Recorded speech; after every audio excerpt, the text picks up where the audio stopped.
Welcome to the Blotcher Show. My name is Chris. I'm your host, and you are listening to this week's episode of Storytime Friday.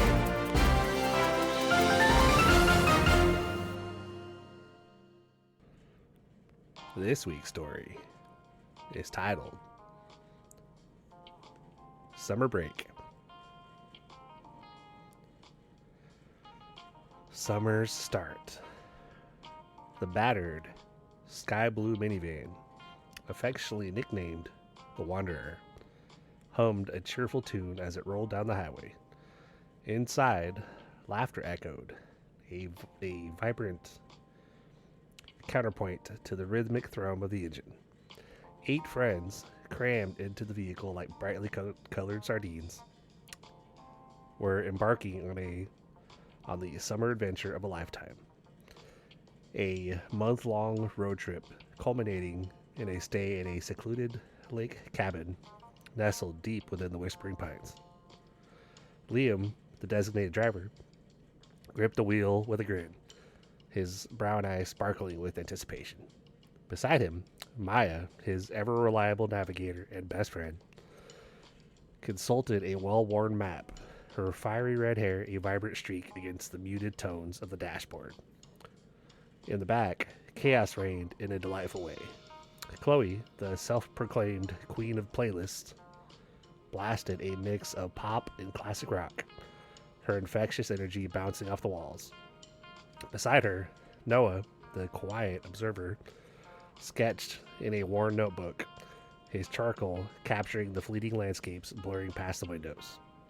Across from them, twins Ethan and Owen, a whirlwind of playful banter and inside jokes, wrestled good-naturedly over a bag of chips.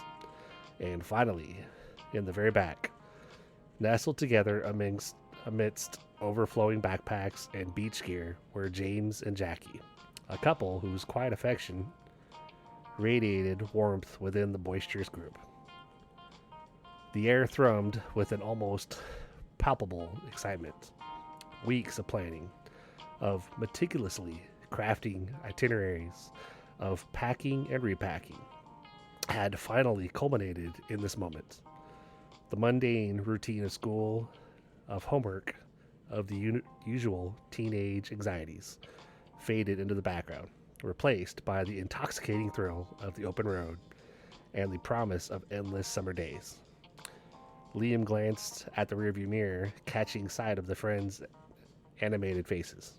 He felt a surge of happiness, a deep satisfaction in the shared anticipation, the unspoken understanding that this trip, this escape, would cement their bond, forge memories that would last a lifetime. He'd known these friends since elementary school, watching them navigate the turbulent waters of adolescence together, supporting each other through thick and thin. This trip was more than just a vacation. It was a testament to their enduring friendship. As they drove, the conversations flowed like a river, meandering through various topics. They reminisced about their shared experiences, from hilarious misadventures to poignant moments of shared vulnerability.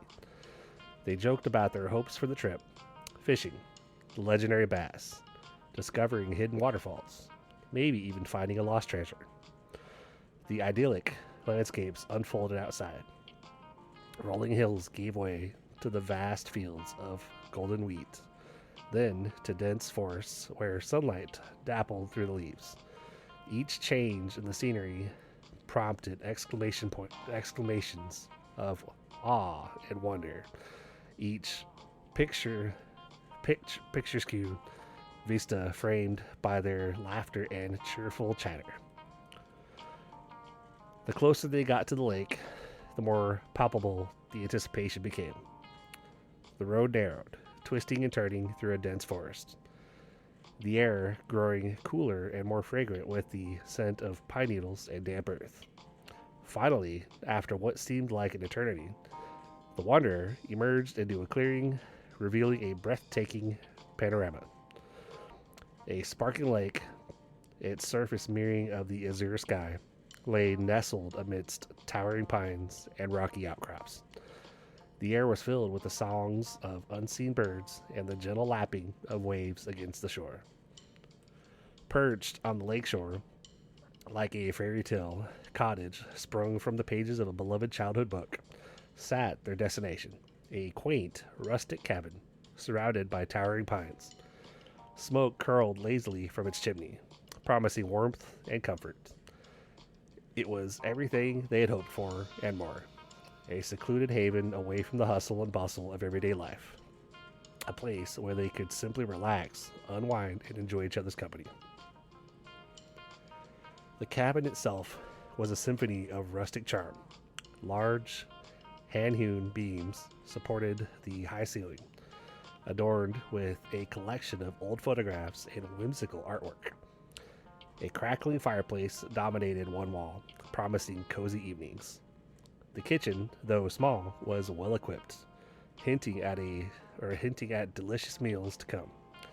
Each bedroom, though sparsely furnished, felt incredibly cozy and inviting. It was clear that the cabin, though simple, was filled with character, with a sense of history that spoke of countless summer gatherings and cherished memories. The first few days were a blur of idyllic summer activities. They spent hours fishing, casting their lines into the still waters, occasionally pulling out glistening silver fish that shimmered in the sunlight. They explored the lake in a small rented boat, laughing as they playfully splashed each other. They hiked through the surrounding woods, discovering hidden trails and marveling at the diversity of flora and fauna. Evenings were spent gathered around the fireplace, sharing stories, playing cards, and roasting marshmallows under a sky studded with a million stars. The days were long filled with sunshine, laughter, and a sense of uncomplicated joy. It was the perfect start to their perfect summer. But beneath the surface of this carefree bliss, a subtle unease began to creep in. Strange sounds echoed through the quiet nights, rustling in the undergrowth, the eerie creaking of branches in the absence of wind. Unexplained shadows flickered at the periphery of their vision, dissolving into the darkness before they could fully focus. The weather, initially sunny and idyllic, turned unpredictable, shifting between brilliant sunshine and sudden violent storms that seemed to come out of nowhere. It was as if the idyllic facade of their summer getaway was gradually being replaced by a growing sense of foreboding, an almost imperceptible shift in the atmosphere that sent shivers down their spines. Then, on the third night, during a quiet evening boat ride, the unthinkable happened. James and Jackie, who had ventured out on their own, were gone. They were simply missing. Their boat drifted aimlessly on the lake, empty and deserted, a chilling testament to their disappearance. The joyous atmosphere vanished in a heartbeat, replaced by a paralyzing fear. The initial reactions were a mix of disbelief and panic. The friends scoured the immediate area, calling out their names, their voices cracking with anxiety. The search intensified as the hours turned into night, the idyllic setting now transformed into a haunting landscape. They investigated the shoreline, venturing into the dense woods. The shadows seeming deeper and more menacing now, their calls for help swallowed by the silence of the forest. The lake, once a source of amusement and wonder, now appeared dark and ominous, its depths unknown and potentially concealing something terrible. As the hours ticked by and the search proved fruitless, a growing sense of dread began to take hold. The easy camaraderie of the past few days was replaced by fear, by a gnawing uncertainty, and the chilling realization that their summer had taken a terrifying turn. The playful banter was gone, replaced by urgent whispers and fearful glances exchanged between the remaining 6 friends. Their idyllic escape had become a desperate search for their missing friends, a search that would lead them down a path darker than any of them could have ever imagined. The carefree summer vibes had dissolved completely into chilling anticipation. The happy memories now tainted with an overwhelming sense of fear. Something was profoundly wrong. Something far beyond a simple accident. The Lake Cabin Mystery. The Wanderer finally bumped along the rutted track leading to the cabin, its cheerful hum replaced by a series of protesting groans. Dust motes danced in the sunbeams, slicing through the trees, illuminating the ecstatic faces of the occupants. The cabin, even more charming up close, seemed to breathe a silent welcome. Smoke curled invitingly from its chimney, promising the warmth and comfort they so desperately craved after the long drive. It was exactly as Liam had described it in countless texts and photos, a rustic haven untouched by the modern world, a place where time seemed to slow down. Unloading the minivan was a flurry of activity, a chaotic symphony of excited shouts and friendly bickering. Bags and boxes were heaved out, coolers of food and drink were meticulously placed. Fishing rods were carefully arranged. The cabin, though small, felt spacious enough to accommodate their 8 bodies, their laughter and enthusiasm filling every corner. The scent of pine and damp earth mingled with the aroma of wood smoke, creating a heady perfume of anticipation. The first few days were a blissful blur of sun-drenched activities. The lake, a shimmering jewel set against the backdrop of the forest, beckoned them. They spent hours swimming, the cool water washing away the grime of the journey and the stress of school. The fishing proved less successful, their lines mostly returning with nothing but seaweed and frustrated sighs, despite the legendary tales Liam had promised. Yet, the lack of trophy bass didn't dampen their spirits. They reveled in the camaraderie and the simple pleasure of shared experiences, building sandcastles on the shore, playing frisbee under the watchful gaze of the tall pines, their laughter echoing across the peaceful landscape. Evenings were spent around the crackling fireplace, the flames casting dancing shadows on the walls, transforming the simple cabin into a stage for captivating stories and inside jokes. But even then, in the midst of their sun-drenched bliss, a subtle dissonance began to emerge. A rustling in the undergrowth that couldn't be attributed to any animal they could identify.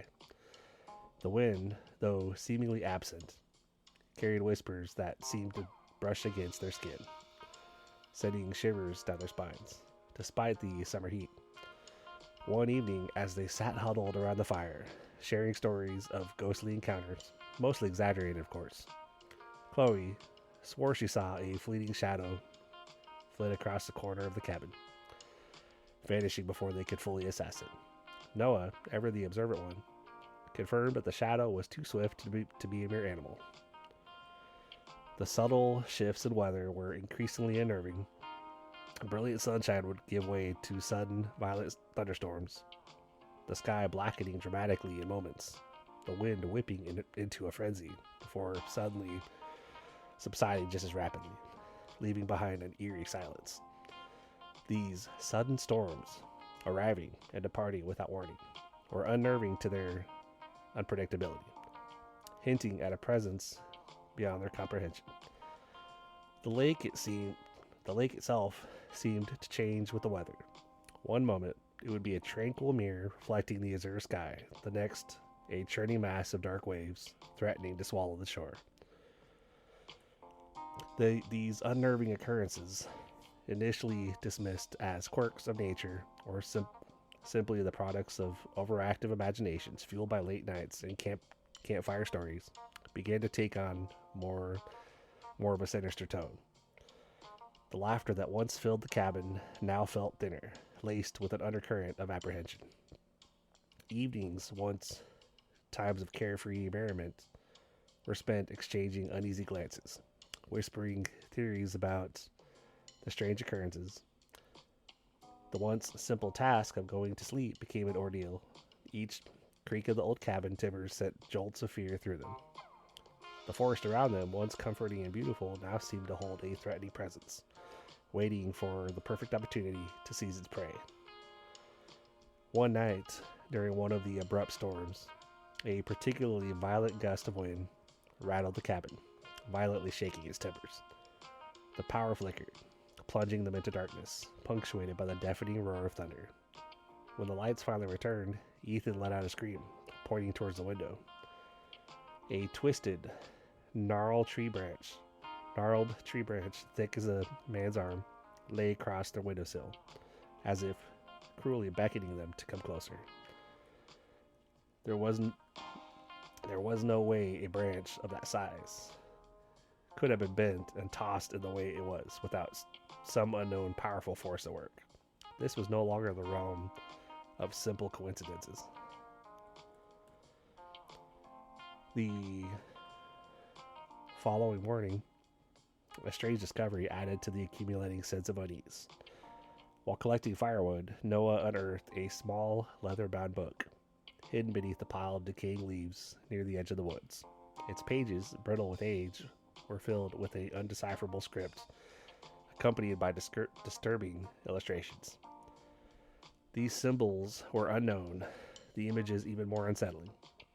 Chloe, who had a passion for the occult, tried to decipher the writing, but she failed to recognize even a single letter or symbol.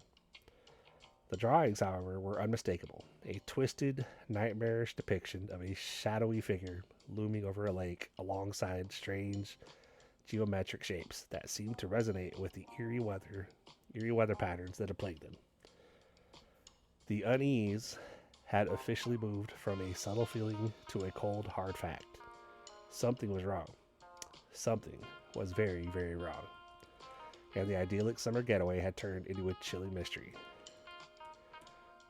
The friends' initial jovial mood had dissolved completely, replaced by an underlying tension, a growing suspicion that something more sinister than mere coincidence was at play. The laughter was gone, replaced by fearful whispers and hurried glances. The air, once alive with their carefree banter, hung heavy with an unspoken dread. The playful atmosphere had been shattered by a creeping, insidious fear. This wasn't just a spooky summer story. It was real. It was happening to them. That the seemingly idyllic setting had become a haunting landscape, each shadow threatening to conceal a lurking danger. The very air around them seemed to hum with an otherworldly energy, a palpable sense of impending doom. The whispers of wind through the pines no longer sounded like nature. They were the eerie soundtrack to a terrifying prelude. Their summer vacation was no longer about sun-drenched days and shared laughter. It was about survival. James and Jackie's disappearance. The air hung heavy with the humid breath of the approaching night. A stillness, thick and unsettling, settled over the lake, a stark contrast to the boisterous energy that had filled their days. James and Jackie, nestled close together in their small rowboat, were silhouetted against the fiery sunset. Their laughter, a faint melody, carried on the gentle breeze. They were heading out for a nighttime cruise, a romantic gesture that had become a regular part of their summer routine. A small ritual amidst the larger adventure. The others, gathered on the cabin porch, watched them glide away, their forms slowly dissolving into the gathering twilight. Liam raised a hand in farewell, a wave lost in the growing distance. The initial silence after their departure was strangely comforting, a quiet counterpoint to the relentless activity of the previous days. It was a quiet punctuated only by the chirping of crickets and the occasional splash of a fish leaping from the water. The quiet, however, was deceptive, a fragile calm that would soon be shattered. As the darkness deepened, an unnatural quiet descended, The usual sounds of the night, the chirping crickets, the hooting owls, the rustling leaves, seemed to have faded, replaced by an unnerving stillness. Chloe was the first to notice. She shivered despite the summer heat, her eyes wide with a dawning unease. "It's quiet," she whispered, the words barely audible above the rhythmic creaking of the old cabin's timbers. Her observation hung in the air, unspoken apprehension building in the circle of friends. They were all acutely aware of the eerie silence, the absence of the night sounds that usually lulled them to sleep. Noah, always the pragmatic one, tried to dispel the gnawing unease, or the growing unease. "It's probably just the wind," he said, his voice strained, trying to sound more confident than he felt. But his words lacked conviction, lost in the vast, oppressive quiet. Then, Ethan pointed towards the lake. "Their boat. It's gone." His statement hung in the air, unspoken terror replacing the nervous anticipation. The words were simple, but they held the weight of an impending catastrophe. The rowboat, a small, insignificant vessel against the vast expanse of the water, had vanished without a trace. There was no sign of struggle, no overturned boat, no debris, nothing. Just the inky blackness of the lake mirroring the growing dread in their hearts. Panic erupted like a wildfire. Liam, fueled by adrenaline and a primal fear, grabbed a flashlight and sprinted towards the shore, his frantic calls for James and Jackie swallowed by the unsettling silence. The others followed, their initial confusion morphing into a desperate search. The lake, usually a symbol of peace and tranquility, now felt like a menacing entity concealing the terrible secret within its depths. Their search was frantic, chaotic, and ultimately fruitless. They scanned the surface of the lake, their flashlights cutting through the darkness, illuminating only the rippling surface and the shadowy depths. They called out their names, their voices cracking with desperation, their words lost in the emptiness of the night. The echo of their cries seemed to mock their efforts, highlighting the stark reality of their situation. James and Jackie were gone. They searched the perimeter of the lake, their feet crunching on the loose gravel, their hands brushing against the cold, damp earth. The woods surrounding the lake, once a source of wonder and exploration, were now transformed into a menacing maze, their shadows shifting and dancing, playing tricks on their already strained eyes. Every rustle of leaves, every snap of a twig sent jolts of terror through their bodies. Each sound amplified their growing fear, transforming the natural sounds of the forest into terrifying harbingers of the unknown. The hours stretched into an eternity, each moment filled with mounting anxiety. The frantic calls for help, relayed over Liam's battered cell phone, were met with a frustrating lack of response. The cell service, usually unreliable at the best of times, was now completely non-existent, leaving them stranded in their isolation. The night, usually filled with the sounds of nature, had become a deafening void. The silence, a tangible presence, pressing down on them, fueling their gnawing and growing despair. As dawn approached, painting the eastern sky with streaks of pale gray, the search party collapsed, exhausted and defeated. They were left with nothing but the gaping void where their friends had been only hours before. The romantic tranquility of the lake had vanished, replaced by a terrifying mystery, an inexplicable disappearance that left them trembling with an agonizing mix of fear and despair.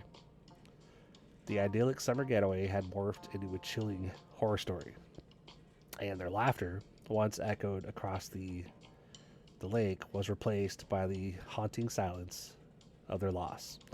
The laughter of a summer romance, now forever replaced by the ominous quiet of a tragic mystery.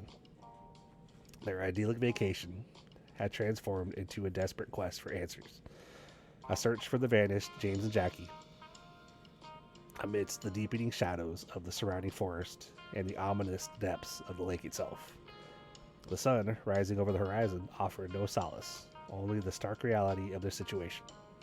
James and Jackie were gone, and the vibrant tapestry of their summer friendship was irrevocably frayed. The question that hung heavy in the air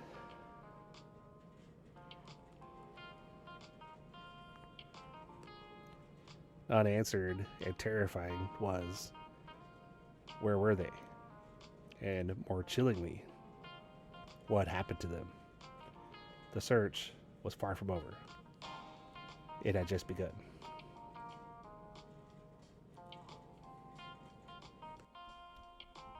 Initial investigation. The initial frantic search yielded nothing. The lake, usually a shimmering expanse of inviting blue, now seemed to mock them with its impenetrable depths.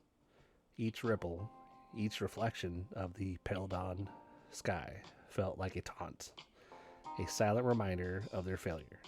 Exhausted, they stumbled back to the cabin, the rising sun casting long skeletal shadows that seemed to reach out and grab at them. Inside, the cabin felt strangely oppressive, the familiar comfort replaced by a suffocating sense of dread. The air, thick with the lingering smell of pine and damp earth, now carried an undercurrent of something else, something ancient and unsettling.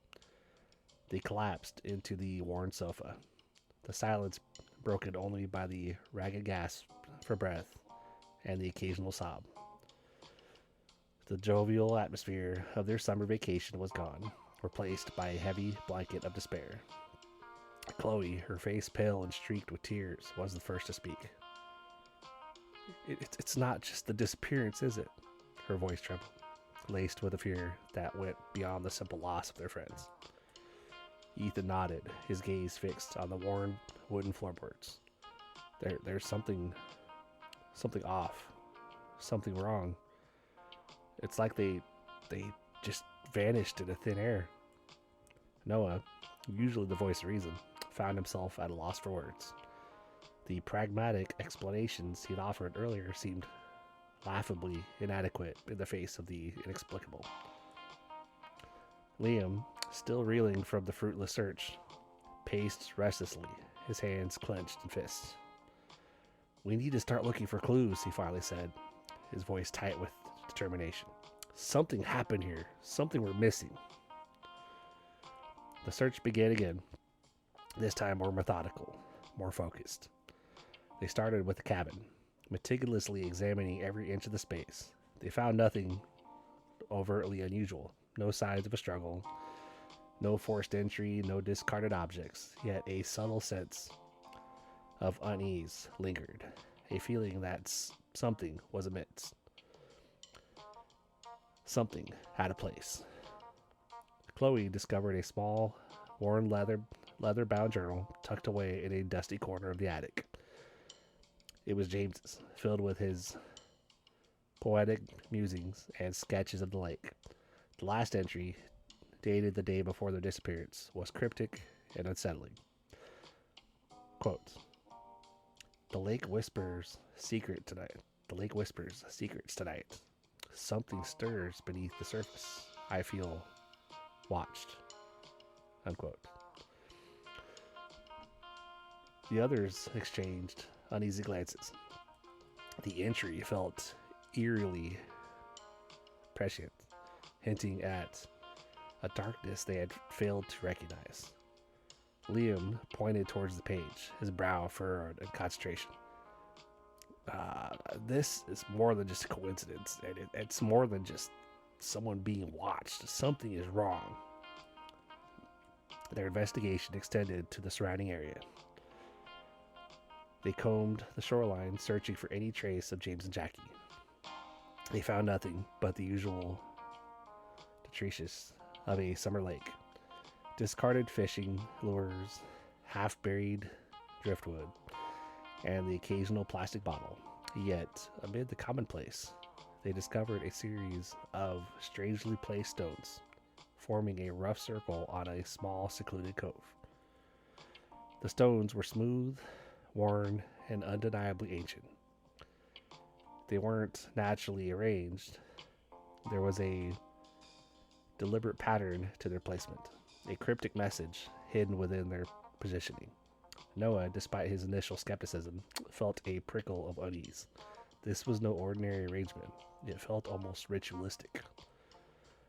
As they continued their investigation, they discovered more strange occurrences. Deep within the woods, they unearthed a crudely carved wooden figure, a grotesque representation of a human form with exaggerated features and unsettling, elongated limbs. It was weathered and ancient, its surface covered in strange symbols that seemed to writhe and shift under their gaze. The symbols bore an unsettling resemblance to the markings on the stones by the cave. Ethan, who had a knack of deciphering codes and puzzles, recognized a pattern in the symbols. It was a complex system, a blend of ancient symbols and modern glyphs. The meaning eluded him, but the sense of dread it inspired was palpable. Their search reached the lake itself. They rented a small motorboat and explored the deeper parts of the lake, their flashlights cutting through the murky water. The depths were unsettling, filled with shadowy figures and swirling currents that seemed to dance and writhe before their eyes. They discovered a hidden underwater cave, its entrance obscured by a dense cluster of reeds. The cave was dark, damp, and claustrophobic.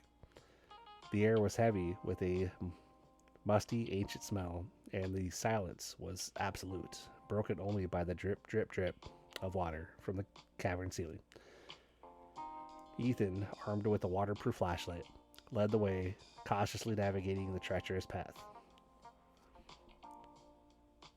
The walls of the cave were covered in the same strange symbols they'd found on the wooden figure. The carvings, more deeply etched, more menacing. As they ventured deeper into the cave, they stumbled upon a series of hidden chambers. In one of those chambers, they found it, a small, ornate box made of dark, polished wood. The box was locked, but a small key, intricately carved with the same symbols, was nestled beside it. They exchanged nervous glances. This was clearly something significant, something that held the key to the mystery. The key fit perfectly, its intricate carvings aligning seamlessly with the lock. With trembling hands, Liam opened the box. Inside, they found a collection of ancient artifacts, weathered amulets, strange metallic objects, and a rolled up parchment covered in the same symbols. But the most unsettling discovery was a small, dried flower, its petals brittle and faded, emitting a faint, ethereal glow. The flower pulsed with a faint light, almost imperceptible, yet distinctly magical. The discovery of the box and its contents deepened their sense of unease, leaving them with more questions than answers. The symbols, the artifacts, the flower, all pointed towards something ancient, something powerful, something beyond their comprehension. The idyllic summer getaway had transformed into a chilling mystery, a desperate quest for answers in a world where the line between the reality and the supernatural had become dangerously blurred. The vanished friends, James and Jackie, were more than just missing.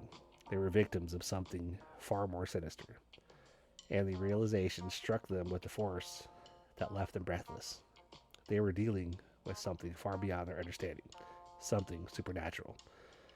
Their search for their friends had led them to a doorway into a world of ancient secrets, hidden rituals, and terrifying powers, and they were not sure if they would survive the encounter. The investigation had just begun, and they had no idea what terrors awaited them. The feeling of unease was palpable.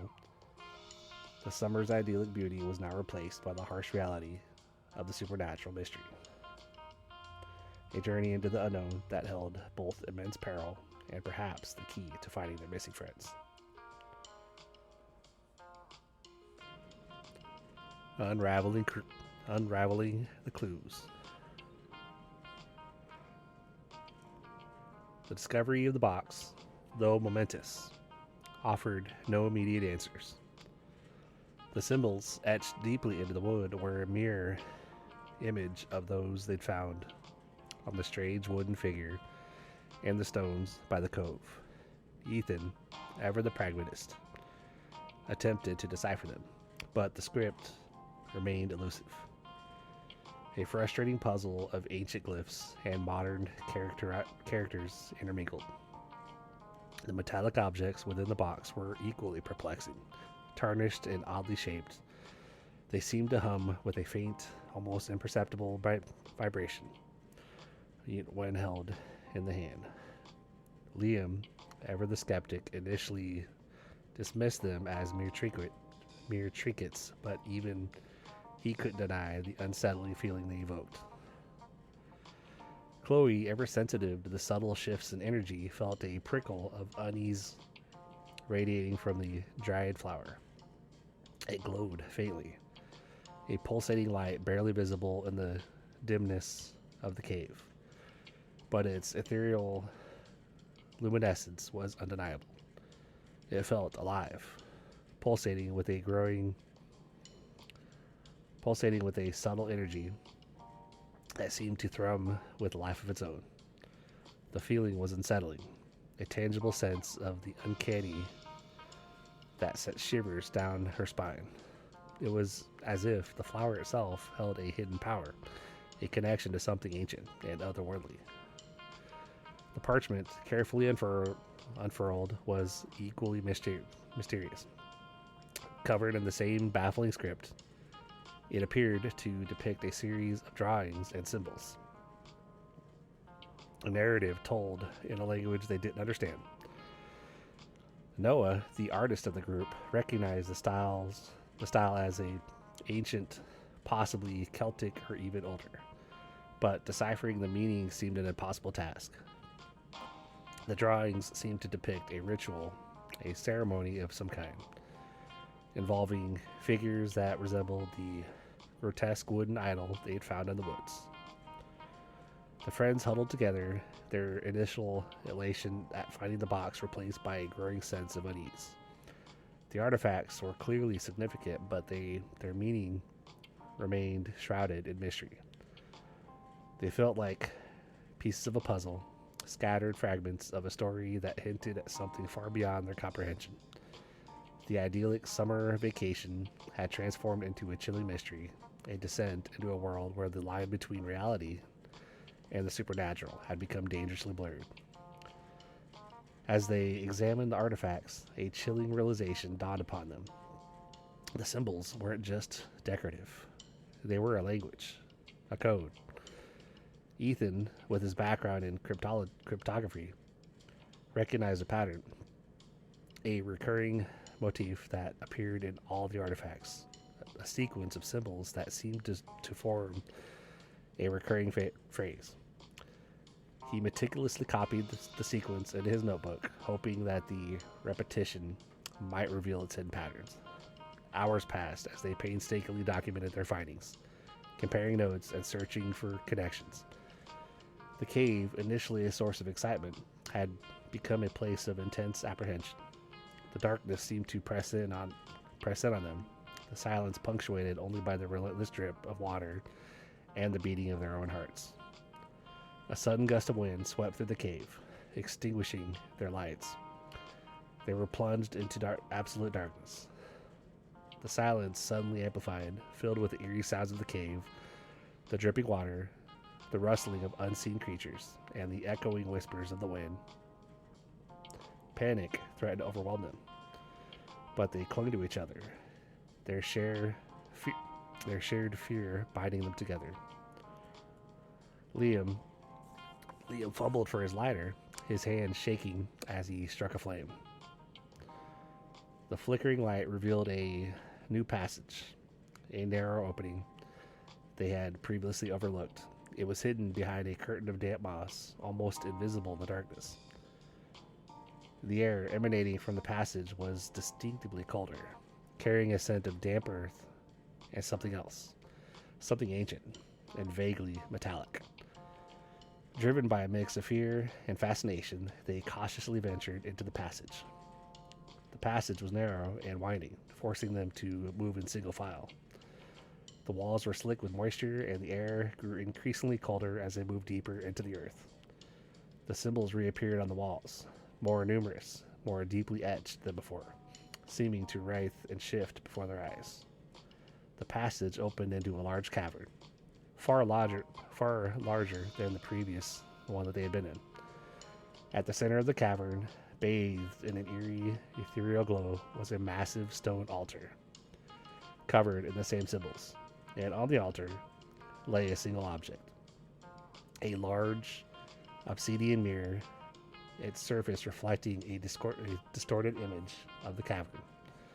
The reflection was not quite right, not quite their own.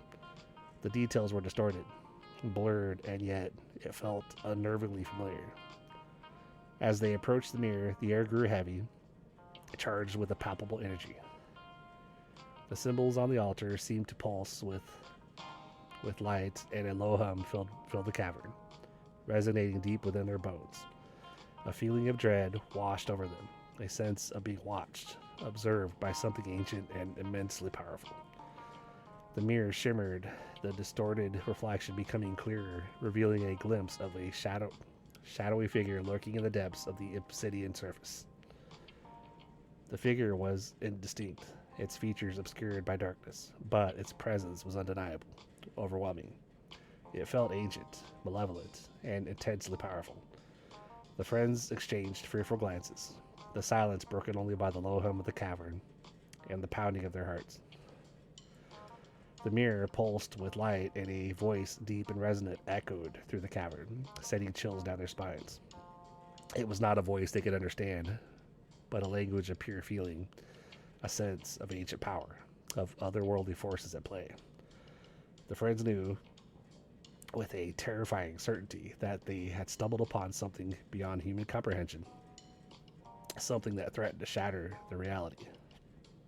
Their search for James and Jackie had led them to the heart of a supernatural mystery, a hidden world of ancient power and terrifying entities.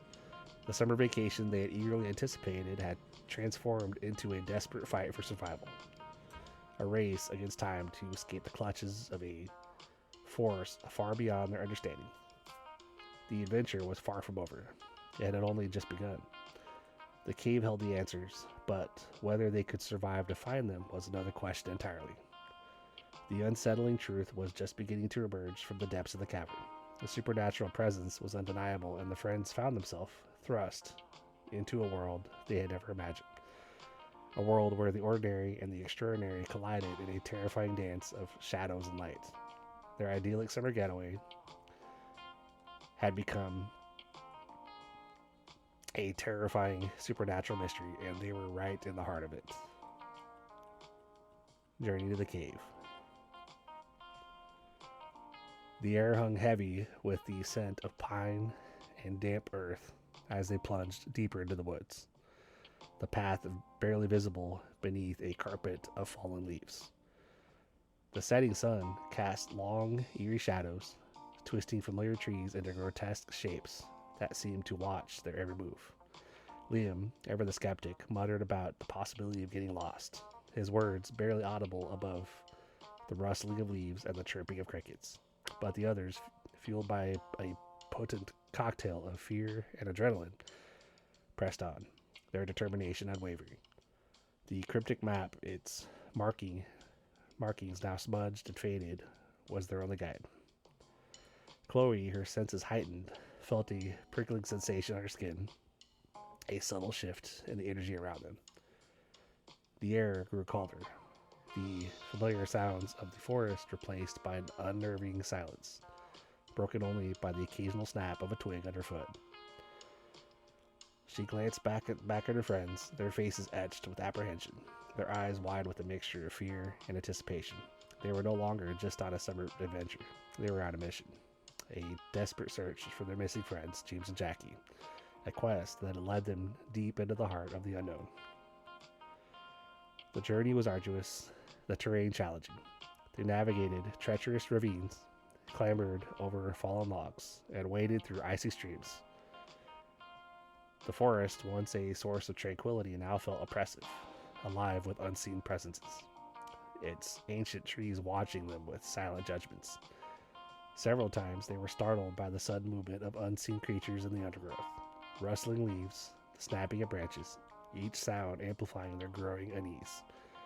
The thrill of the adventure had long since faded, replaced by a raw, visceral fear that gnawed at their insides. Ethan, usually the voice of reason, found himself battling a rising tide of panic. He had spent countless hours studying ancient texts and symbols, yet the knowledge seemed irrelevant in the face of the looming unknown. The map, their only guide, was proving to be more of a curse than a blessing. The path it described was not only treacherous, but seemed to lead them deeper into the heart of the forest, further away from any sign of civilization. Noah, the artist, found himself sketching furiously in his notebook, capturing the strange beauty and unsettling atmosphere of the forest. His drawings, however, failed to capture the chilling reality of their situation. They could not convey the weight of their fear, the unspoken apprehension that hung heavy in the air. The drawings served more as a record of their journey into darkness, a testament to their courage and resilience in the face of the unknown.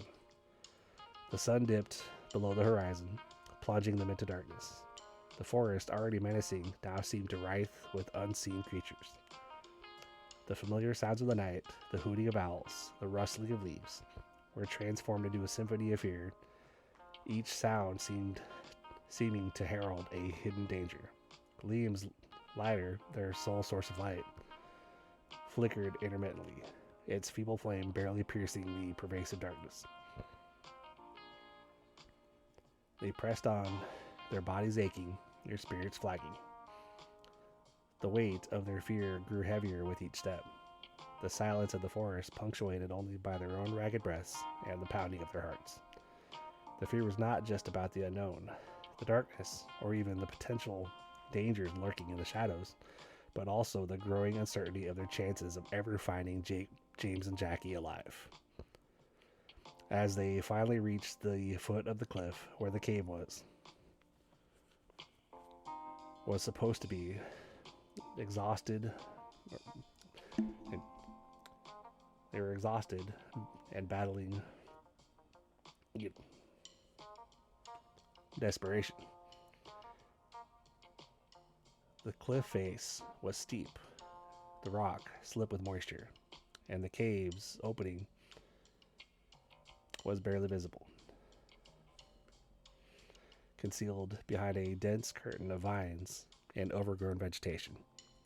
They could barely see the entrance, barely make out the rough, irregular opening that seemed to beckon them towards an unknown destiny.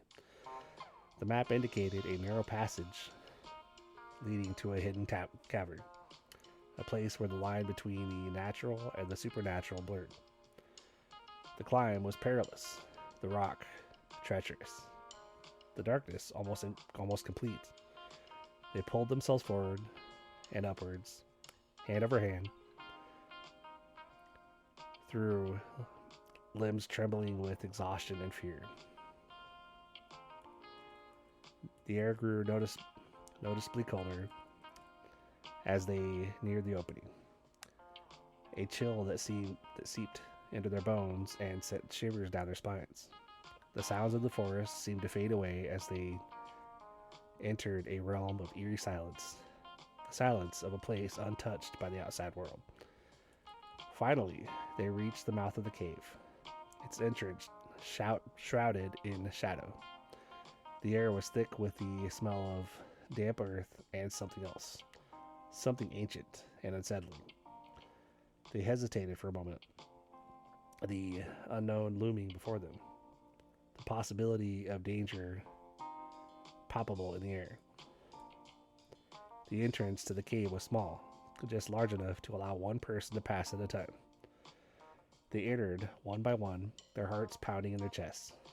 The darkness inside was absolute, a profound absence of light that pressed upon them like a physical weight. Liam fumbled for his lighter, the flame casting an eerie glow that illuminated a narrow passage leading deeper into the earth. The walls of the passage were damp and slick, the air cold and heavy. The faint glow of the lighter revealed ancient symbols etched into the rock, the same cryptic markings they had found on the wooden box.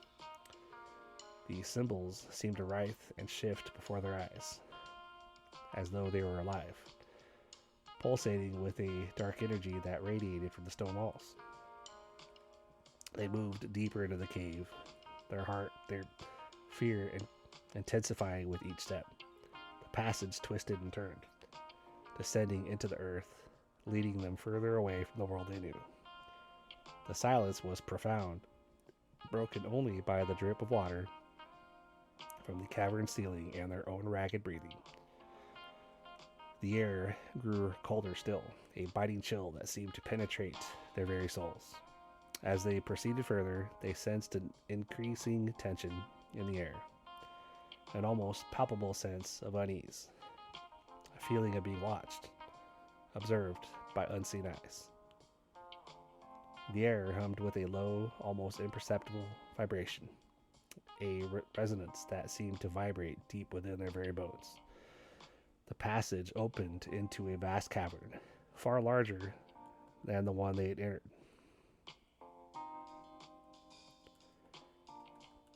In the center of the cavern, bathed in strange, ethereal glow, stood a massive stone altar covered in the same cryptic symbols they had seen before.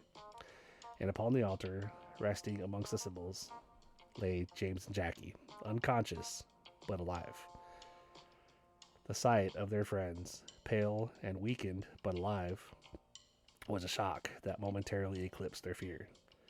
Their journey had led them to their friends, but the mystery had far from been solved. They were still in the heart of the unknown, in the eerie silence of the cave, in a place beyond understanding. Their summer adventure was far from over. It had only just begun. Exploration of the cave. The air hung heavy with the scent of damp earth and something else, something ancient and indescribably unsettling. A smell that clung to the back of the throat and prickled the nostrils. The narrow passage, barely wide enough for two to walk about, sloped downward. The uneven floor slick beneath their boots.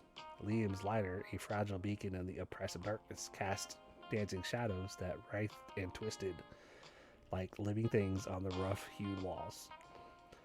The symbols etched deep into the stone seemed to shift and writhe in the flickering light, their meaning as elusive as the darkness itself. They were no longer just markings. They felt imbued with power that vibrated subtly in the air. Chloe, ever attuned to the subtle shifts in energy, felt a pressure building, a growing sense of unease that went far beyond the claustrophobia of the cave. It was a palpable weight, a sense of being watched, of unseen eyes following their every move. She could almost feel the ancient stones vibrating with a low hum, a resonance that resonated deep within her bones. She squeezed Ethan's hand, her fingers tightening around his, seeking reassurance of the shared apprehension. Ethan, his usual composure strained, examined the symbols more closely, his brow furrowed in concentration. His knowledge of ancient languages and symbology was vast, but these markings were unlike anything he'd ever encountered. They seemed to defy categorization, twisting familiar forms into something alien and unsettling. He muttered to himself, his voice barely a whisper, running through possibilities, discarding them as quickly as they formed. The more he looked, the less he understood. Noah, his artistic eyes captivated by the grotesque beauty of the cave, found himself sketching furiously in his notebook. His charcoal dancing across the pages, he captured the intricate details of the symbols, the uneven texture of the rock, the way the light played in the damp surfaces. His drawings were a testament to the unsettling beauty of the place, a visual record of their descent into the unknown, but his artistic eye couldn't translate the chilling reality of the situation.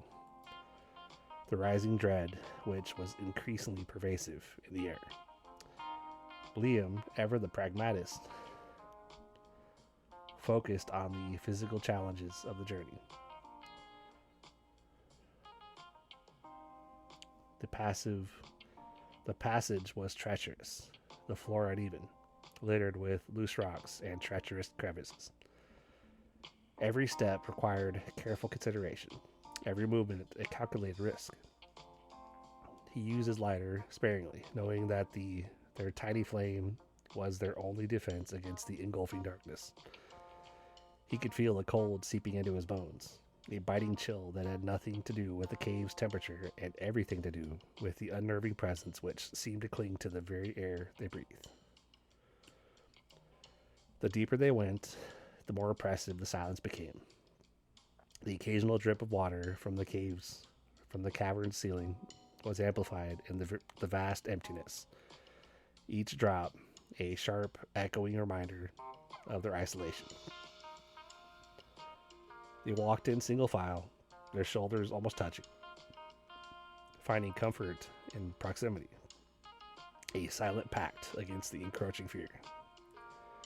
After what seemed like an eternity, the passage opened into a larger chamber. The air here was even colder, and the silence was more profound, a heavy blanket of stillness that seemed to muffle their breath. The walls of this chamber were smoother, less rough-hewn than the passageway, the stone gleaming with a strange, almost oily sheen. The symbols were larger here, more prominent, and their unsettling presence was even more potent. They seemed to pulse with a faint inner light, casting an eerie, spectral glow on the chamber's floor. In the center of the chamber stood a massive, moss-covered stone altar. It was roughly hewn, its surface uneven and cracked, but its size was awe-inspiring, dominating the space. The altar was covered in the same cryptic symbols, but here they were interconnected, forming intricate patterns that seemed to tell a story. A history etched in stone. The symbols seemed to hum with a low, almost inaudible vibration, a resonance that resonated deep within their chests. And then they saw them. James and Jackie lay upon the altar, their bodies pale and lifeless. Yet, strangely still, they were not tied or restrained, but their stillness was unsettling, unnatural. Their eyes were closed, and their breathing was shallow, almost imperceptible. The sight of their friends, after weeks of frantic searching, brought a wave of relief that quickly dissolved into a new, deeper layer of apprehension. Finding them here, in this strange, desolate place, only deepened the mystery. The ethereal glow that seemed to emanate from the altar illuminated their faces, revealing the gauntness, the pallor of their skin, the stark contrast between the intense blackness of their eyes and their pale features. They looked fragile, almost translucent. It was a chilling sight, and a stark warning to the friends as they cautiously approached the stone altar. Liam, his voice strained, reached out and gently touched James' arm. The skin was cold, strangely clammy to the touch. There was a faint pulse, barely there, a whisper of life clinging to the edge of death. James's eyes fluttered open, but they were vacant, unfocused, staring at something beyond their immediate surroundings. Jackie stirred, her chest rising and falling with a slow, labored breath. She groaned softly, her lips moving, but no sound came forth. Her expression was one of profound exhaustion, intermingled with a deep, chilling fear. The friends gathered around their unconscious friends. Their initial relief had been quickly replaced with the stark reality of their situation. They had found James and Jackie, but they had also stumbled into something far more sinister. Something far beyond their comprehension. The cave, its darkness, and the unsettling symbols had only begun to reveal their secrets, promising a conclusion much more complex than they had ever anticipated. The silence of the cave was broken only by the rhythmic sound of their friends' breaths. Each inhale and exhale a reminder of their precarious existence in this place. Their summer adventure had taken a chilling turn, and the road ahead promised to be filled with uncertainties. The hidden chamber, the altar, James and Jackie's condition. They were all pieces of a puzzle far more intricate and terrifying than they could have ever imagined. The friends, battered but not broken, braced themselves for whatever lay ahead. The adventure was far from over. It had only just begun to descend in the chilling depths of a mystery that threatened to consume them all. Finding James and Jackie. The ethereal glow emanating from the altar illuminated their faces with an unsettling clarity. James and Jackie lay side by side, their skin stretched taut over bone, a ghastly pallor replacing their usual healthy complexions. Their eyes were sunken. Dark hollows framed their sharp angles of their cheekbones. Their lips were cracked and bleeding, their breaths shallow and ragged, barely perceptible whispers against the heavy silence of the cave. Liam, his hand trembling, reached out and gently touched James's wrist, feeling the frantic, erratic thump of a pulse that seemed to fight against the encroaching darkness. A wave of nausea washed over Chloe. The sight was horrific, a stark contrast to the carefree summer they'd envisioned just weeks ago. The vibrant energy of their road trip, filled with laughter and sunshine, felt like a distant, impossible memory. This was a nightmare rendered in horrifying reality. A scene etched in shades of gray and pale blue under the unnatural luminescence of the altar. Ethan, his face a mask of grim determination, knelt beside Jackie, his fingers gently probing her neck for a pulse. He felt the faint, fluttering beat, a fragile thread of connecting her to life. He pressed his ear to her chest, listening to the faint rasp of her breathing, a sound so frail it seemed it might vanish at any moment. He could hear the faint, almost imperceptible sound of her heart beating erratically against the deep silence of the cave. Each beat was like a small victory against the shadows that threatened to consume them. Noah, his artistic mind reeling from the horror of the scene, found himself unable to sketch. His charcoal had lay forgotten in his notebook, the blank pages mirroring the stark emptiness he felt inside. The beauty of the cave, once a source of fascination, now seemed grotesque and menacing, a fitting backdrop for this macabre tableau. The reality of the situation had shattered his artistic perception, leaving only a raw, unfiltered sense of dread. Liam, ever the pragmatist, began to assess the situation.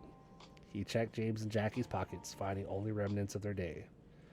A crumpled map, a half-eaten granola bar, a small, smooth stone clutched tightly in Jackie's hand. The stone was cool to the touch, its surface surprisingly smooth, almost polished, and it felt oddly familiar. He couldn't place where he'd seen something like it before, but the feeling lingered in the back of his mind. Liam carefully placed the stone back into Jackie's hand. He noticed a faint, almost invisible pattern etched into the surface of the stone. It was so subtle he almost missed it, but in the eerie glow of the altar, it was faintly visible. He checked for any signs of injury, anything that might explain their condition. There were no visible wounds, no broken bones, no signs of struggle. Their clothes were undisturbed, their possessions untouched. It was as if they'd simply faded, their vitality drained away from them by some unseen force. The friends gathered around their friends, their initial relief replaced with a chilling understanding. This was not a simple kidnapping.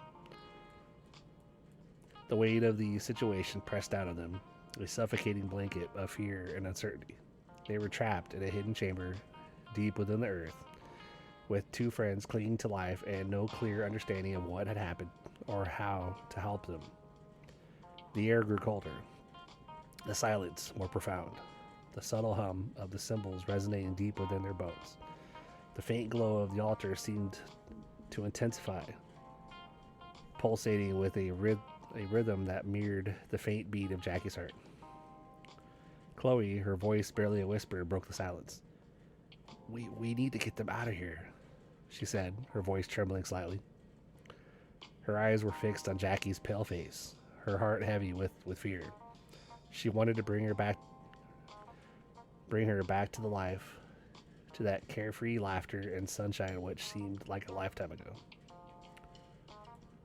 Ethan nodded, his gaze shifting from Jackie to the cryptic symbols etched into the altar. But how? He murmured, his voice barely audible above the rhythmic dripping of water from the cavern ceiling. The question hung heavy in the air, unspoken yet ever present, a chilling testament to the depth of their predicament. The friends looked around, their minds racing, trying to formulate a plan of escape that seemed almost impossible in the oppressive confines of the cave. Liam, ever practical, began assessing the resources. The flashlights were nearing exhaustion. Their water supplies were dwindling. The escape route through the narrow passage was treacherous, even more so now, considering the conditions of their friends. He looked from James and Jackie to the narrow opening, then back again. The thought of moving them through the passage felt impossible, akin to shifting a delicate sculpture across a rough terrain, expecting it to survive the trauma of the journey.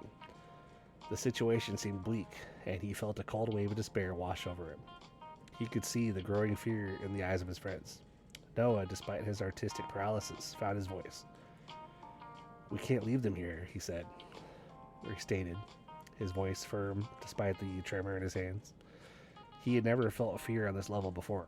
This was not the fear of failing to make a perfect sketch or having an idea that failed to reach fruition, but the terror of losing two of his closest friends. The silence returned, thick and heavy, punctuated only by the erratic rhythm of Jackie's breathing and the occasional drip of water. The friends remained huddled around their friends, a silent vigil in the heart of the unknown. The cavern, the altar, the symbols, all were part of the intricate mystery they were barely beginning to unravel. The weight of their task, the grim reality of their situation, pressed down upon them, a suffocating burden against the hope which still flickered within them.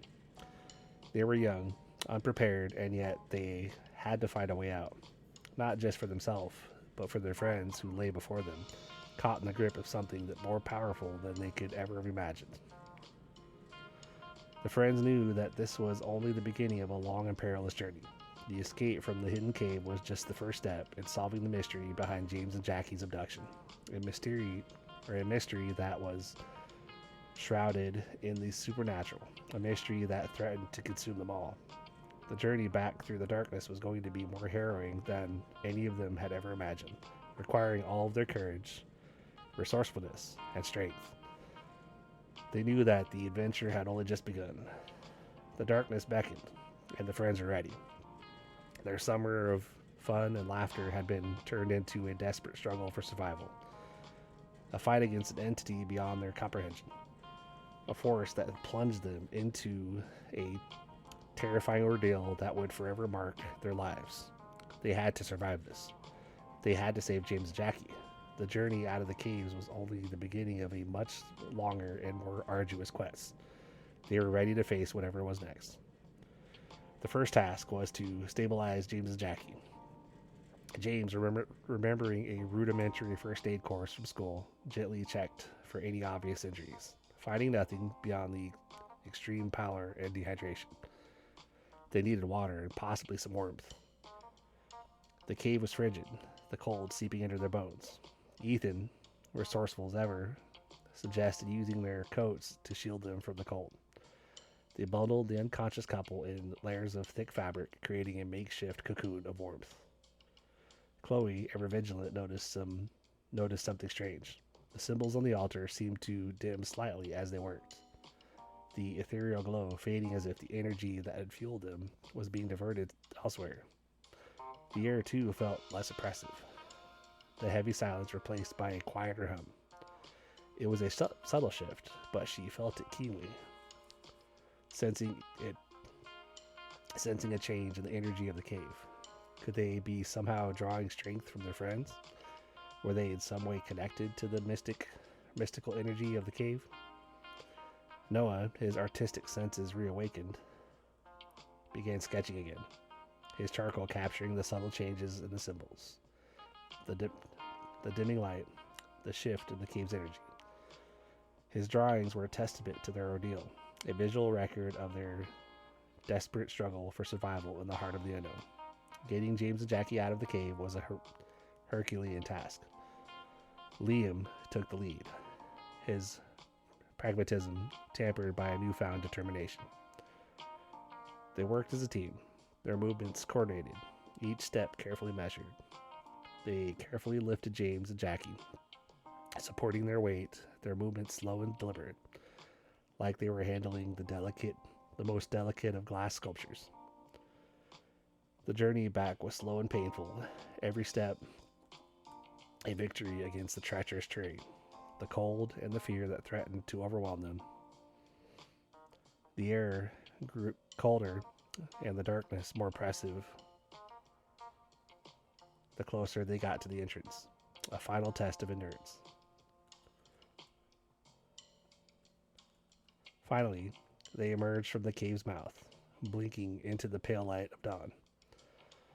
The fresh air was a balm to their lungs, a stark contrast to the oppressive silence and heavy air of the hidden chamber. They laid their friends carefully down on the soft forest floor that they had made out alive. The sight of the sun, even muted by the early morning haze, filled them with a sense of profound relief, a fragile hope that pushed against the grim realities they had just escaped. Their adventure had turned into a fight for survival against something unknown and sinister. They had barely escaped with their lives, but they had brought their friends back with them. That alone was a victory. They had faced the darkness and emerged into the light, but this was only the beginning of what would become a shared trauma, a memory that would change each of them forever. The entity's presence. The cold, damp air of the cave clung to them like a shroud as they carefully maneuvered James and Jackie towards the narrow passage leading out.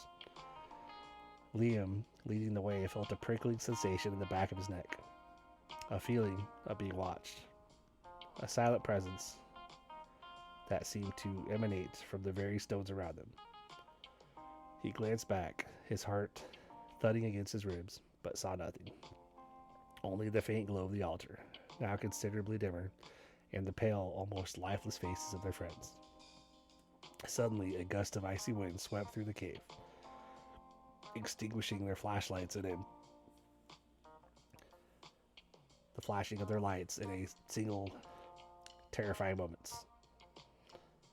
The darkness descended, absolute and complete, plunging them into a suffocating blackness that seemed to press in on them from all sides. A low growl, guttural and chilling, resonated throughout the cavern, vibrating in their very bones. It was the sound that spoke of ancient malice, a power beyond human comprehension. Panic threatened to overwhelm them. Chloe gasped, clutching Jackie's hand tighter, her knuckles white. Ethan stumbled, his outstretched hand brushing against something cold and slimy. He recoiled in disgust, a silent scream trapped in his throat. Noah, his charcoal forgotten, felt a wave of terror unlike anything he'd ever experienced before. This wasn't the fear of a blank page, it was the terror of the unknown, the horrifying certainty that they were not alone. Liam, ever the pragmatist, fought back the surge of fear, focusing on the task at hand, finding their way out of darkness. A faint, phosphorescent glow appeared in the distance, a shimmering light that pulsed with an unsteady rhythm. As they cautiously moved towards it, a figure materialized from the shadows. It was tall and gaunt, its form indistinct, its features obscured by the darkness, yet undeniably terrifying. The figure was vaguely humanoid, but twisted and distorted, its limbs elongated and unnatural, its movements jerky and spastic. They couldn't make out its face, but they felt its gaze, a chilling, malevolent stare that seemed to pierce the darkness and bore into their very souls. It moved with unnerving speed, seeming to be everywhere and nowhere at once. A sense of dread, cold and absolute, seeped into their hearts. The entity, for that was what it was, did not attack. It simply observed. Its presence a palpable wave of icy malice. Then, as quickly as it appeared, it vanished, swallowed by the shadows, leaving behind an oppressive silence punctuated only by the ragged breaths of Jackie and James. The flashlights miraculously flickered back to life, casting a weak, troubling light upon their surroundings. The sight of the light was a small victory, a reprieve in the face of overwhelming fear. The friends stared at each other, their faces pale and drawn, the experience etched in their eyes, and a new shared understanding of vulnerability and fear. The rest of their escape was a blur of frantic movement and heightened senses. They stumbled through the passageway, their bodies aching, their lungs burning. The memory of the entity, its fleeting yet terrifying presence, spurred them onward. They helped each other, each small act of assistance, a testament to their enduring friendship, their unwavering commitment to each other's survival. They pushed themselves beyond their limits, fueled by adrenaline and a primal instinct to survive. Finally, they emerged from the mouth of the cave, blinking in the pale light of dawn. The fresh air filled their lungs, a sweet relief after the oppressive atmosphere of the cavern. They collapsed onto the soft forest floor, their bodies trembling with exhaustion, their minds reeling from the ordeal. As the first rays of sunlight touched their faces, a profound sense of relief washed over them. They had made it. They had escaped the clutches of the entity, and they had brought James and Jackie with them. But their escape had come at a cost.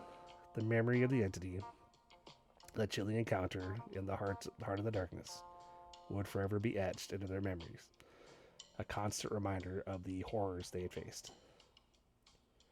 As they lay there, catching their breath, a new fear began to dawn on them. The entity hadn't attacked. It had only observed. Why? And what would its next move be? The escape from the hidden cave was merely the first chapter in a much larger, more terrifying story. The adventure had transformed into a desperate race against time, a struggle for survival against the unseen force that seemed to stalk them from the shadows. The journey home promised to be as harrowing as the ordeal in the cave, for they knew they were not truly safe yet. The sun rose higher in the sky, painting the forest in a soft, ethereal glow, but the beauty of the morning was marred by the weight of their experience, by the knowledge that something monstrous and powerful had just narrowly been evaded. They knew they would carry the scars of this ordeal, not just physically, but emotionally and mentally. The bonds of friendship had been forged in fire, tested in the crucible of terror, but they were stronger than ever before. They carefully lifted James and Jackie, their movements slow and deliberate. The weight of their friends felt almost unbearable, a tangible reminder of the fragility of life. As they carried their unconscious companions through the forest, the silence was filled with the unspoken thoughts of what lay ahead. The road home seemed impossibly long and filled with uncertainties. They reached the lake, the sun glinting off its calm surface, a stark contrast to the darkness they had just escaped. Their jeep, parked where they had left it, was a beacon of hope in the burgeoning daylight. The scene seemed surreal. Their idyllic summer road trip warped into something nightmarish, an adventure that twisted it into a fight for survival. Getting James and Jackie into the jeep was another Herculean task, but the friends worked together, their shared experience binding them together in a unity of purpose. Once secured, the drive back was a silent one, filled with unspoken fears. The vivid images of the entity seared into their minds. Every rustle of leaves, every shadow, felt like a threat. The world around them had transformed into a landscape of potential danger, each sound and sight laced with, with the possibility of another encounter. Through the long drive, they exchanged only occasional glances, a shared understanding of the horror they had endured. The silence was a testament to the weight of the experience, a silent acknowledgement of the invisible bonds forged in the crucible of fear. The vibrant energy of the road trip, the laughter and sunshine that had filled their days, now seemed like a distant, almost impossible memory. The memory of the entity, its haunting presence, overshadowed the beautiful scenes of the road trip. As the familiar sights of their hometown appeared on the horizon, a wave of relief washed over them, a mixture of exhaustion and strange sense of disbelief. They had survived, yet a sense of unease lingered in the air, a reminder of the supernatural entity that had haunted their summer escape. They knew that their lives would never be the same. The summer adventure had become a harrowing ordeal, forever altering their perception of the world and their place within it. The memory of the encounter in the hidden cave, the fleeting glimpse of the entity, the harrowing escape, would be etched forever in their minds, a shared trauma that would bind them together in an unbreakable, if somewhat frightening bond. The summer of fun and laughter had been replaced by a shared trauma, a desperate struggle for survival against a malevolent force beyond comprehension. They had survived, but the journey was far from over, and this was only the beginning of a shared memory that would haunt them for the rest of their lives. Their lives had changed forever. Their perception of the world had shifted. The mundane and ordinary were now overshadowed by the extraordinary and frightening. They were forever changed. The escape from the cave. The darkness pressed in, a suffocating blanket woven from fear and the chilling silence of the cave. Liam, his hands outstretched, felt along the rough, damp walls, searching for any sign of a passage. The faint scent of mildew and damp earth filled his nostrils, a smell that clung to everything in the oppressive blackness. He could hear the ragged breaths of his friends, each inhale and exhale a testament to their shared terror. Chloe whimpered softly, her hand gripping Jackie's limp fingers with surprising strength. Ethan muttered prayers under his breath, his voice a barely audible tremor in the oppressive silence. Noah, surprisingly calm considering the circumstances, was meticulously feeling the cave walls, his fingers tracing the uneven surface for any breaks, any sign of an opening. The faint phosphorescent glow, their only hope, seemed to have vanished, leaving them stranded in the inky blackness. Suddenly, Liam's hand brushed against something smooth and cold, a rock formation that felt oddly out of place.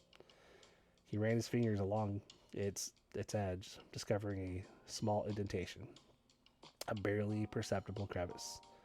He signaled to the others, his heart pounding with a mixture of hope and trepidation. This could be their way out. With careful movements, almost whispering their instructions, they worked together to maneuver through the narrow passageway. The space was tight, barely enough for one person to squeeze through, forcing them to proceed in single file, each person guiding the one behind them. Liam, in the lead, felt his way through the passage, his hands and knees scraping against the rough stone. The air grew thinner and sharp, and a sharp, almost metallic smell permeated the air, stinging their nostrils and making their eyes water. They pressed on, driven by the urgency of their situation. As they navigated the passage, a terrifying new sound echoed through the cave. A rhythmic, dripping sound, slow and deliberate, like an unseen entity slowly counting down. The sound increased in intensity as they moved deeper into the passage, the rhythm growing more menacing and closer, as if an unseen presence was stalking them in the darkness. Fear gnawed at their resolve, feeding on their exhaustion and desperation. They pressed on, pushing past the fear, fueled by a primal desire to survive. The passage seemed to twist and turn endlessly.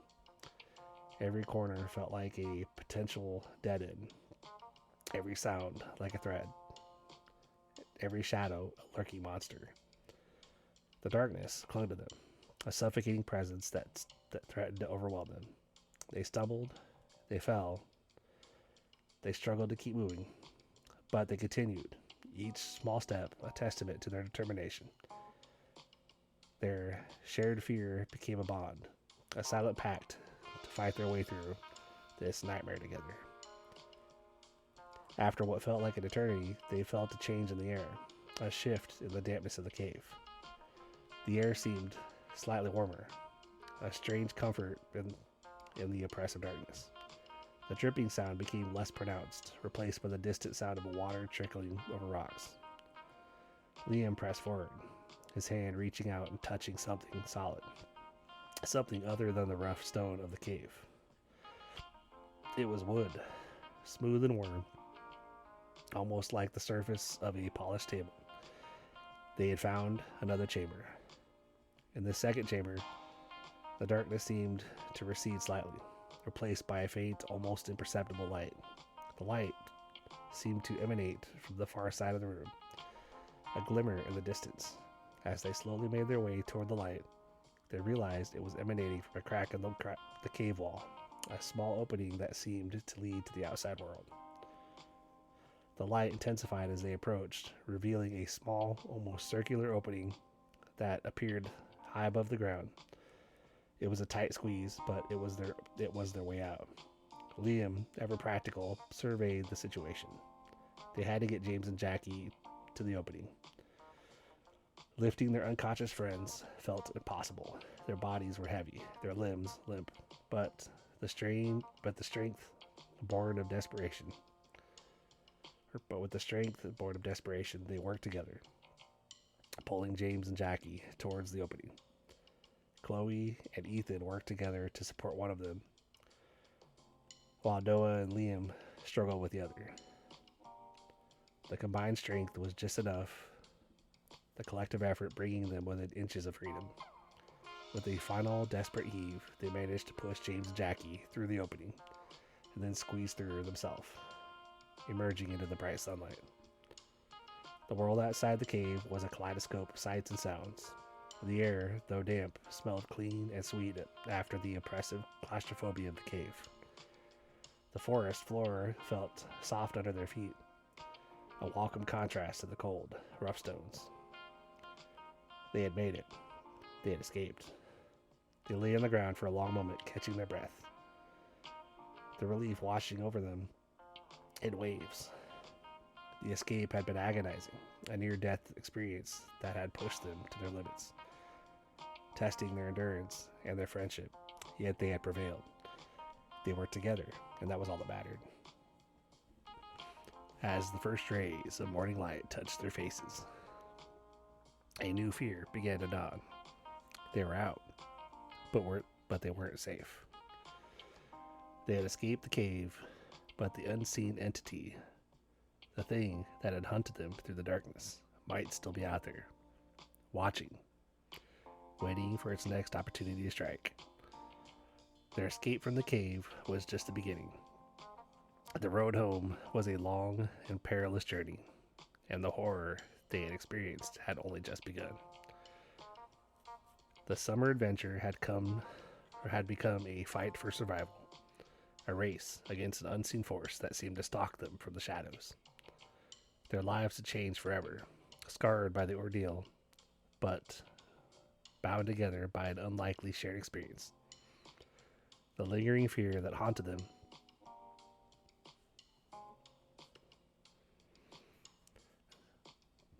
was a constant reminder of their vulnerability, their fight for survival, far from over. Rescue and recovery. The blinding sunlight, a stark contrast to the suffocating darkness they had just escaped, momentarily blinded them. Liam shielded his eyes, blinking rapidly as he tried to adjust. The scent of pine and damp earth filled his lungs, a welcome change from the metallic tang of the cave. He looked around, taking in the dense forest that surrounded him. The towering trees casting long shadows in the early morning light. They were out. They were alive. A wave of exhaustion washed over him, the adrenaline that had propelled him through the ordeal finally receding.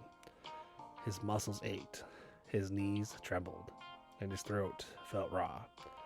He looked at his friends, their faces pale and drawn, mirroring his own exhaustion. Chloe was sobbing softly, her face buried in Jackie's shoulder, while Ethan knelt beside James, his hands gently checking for a pulse.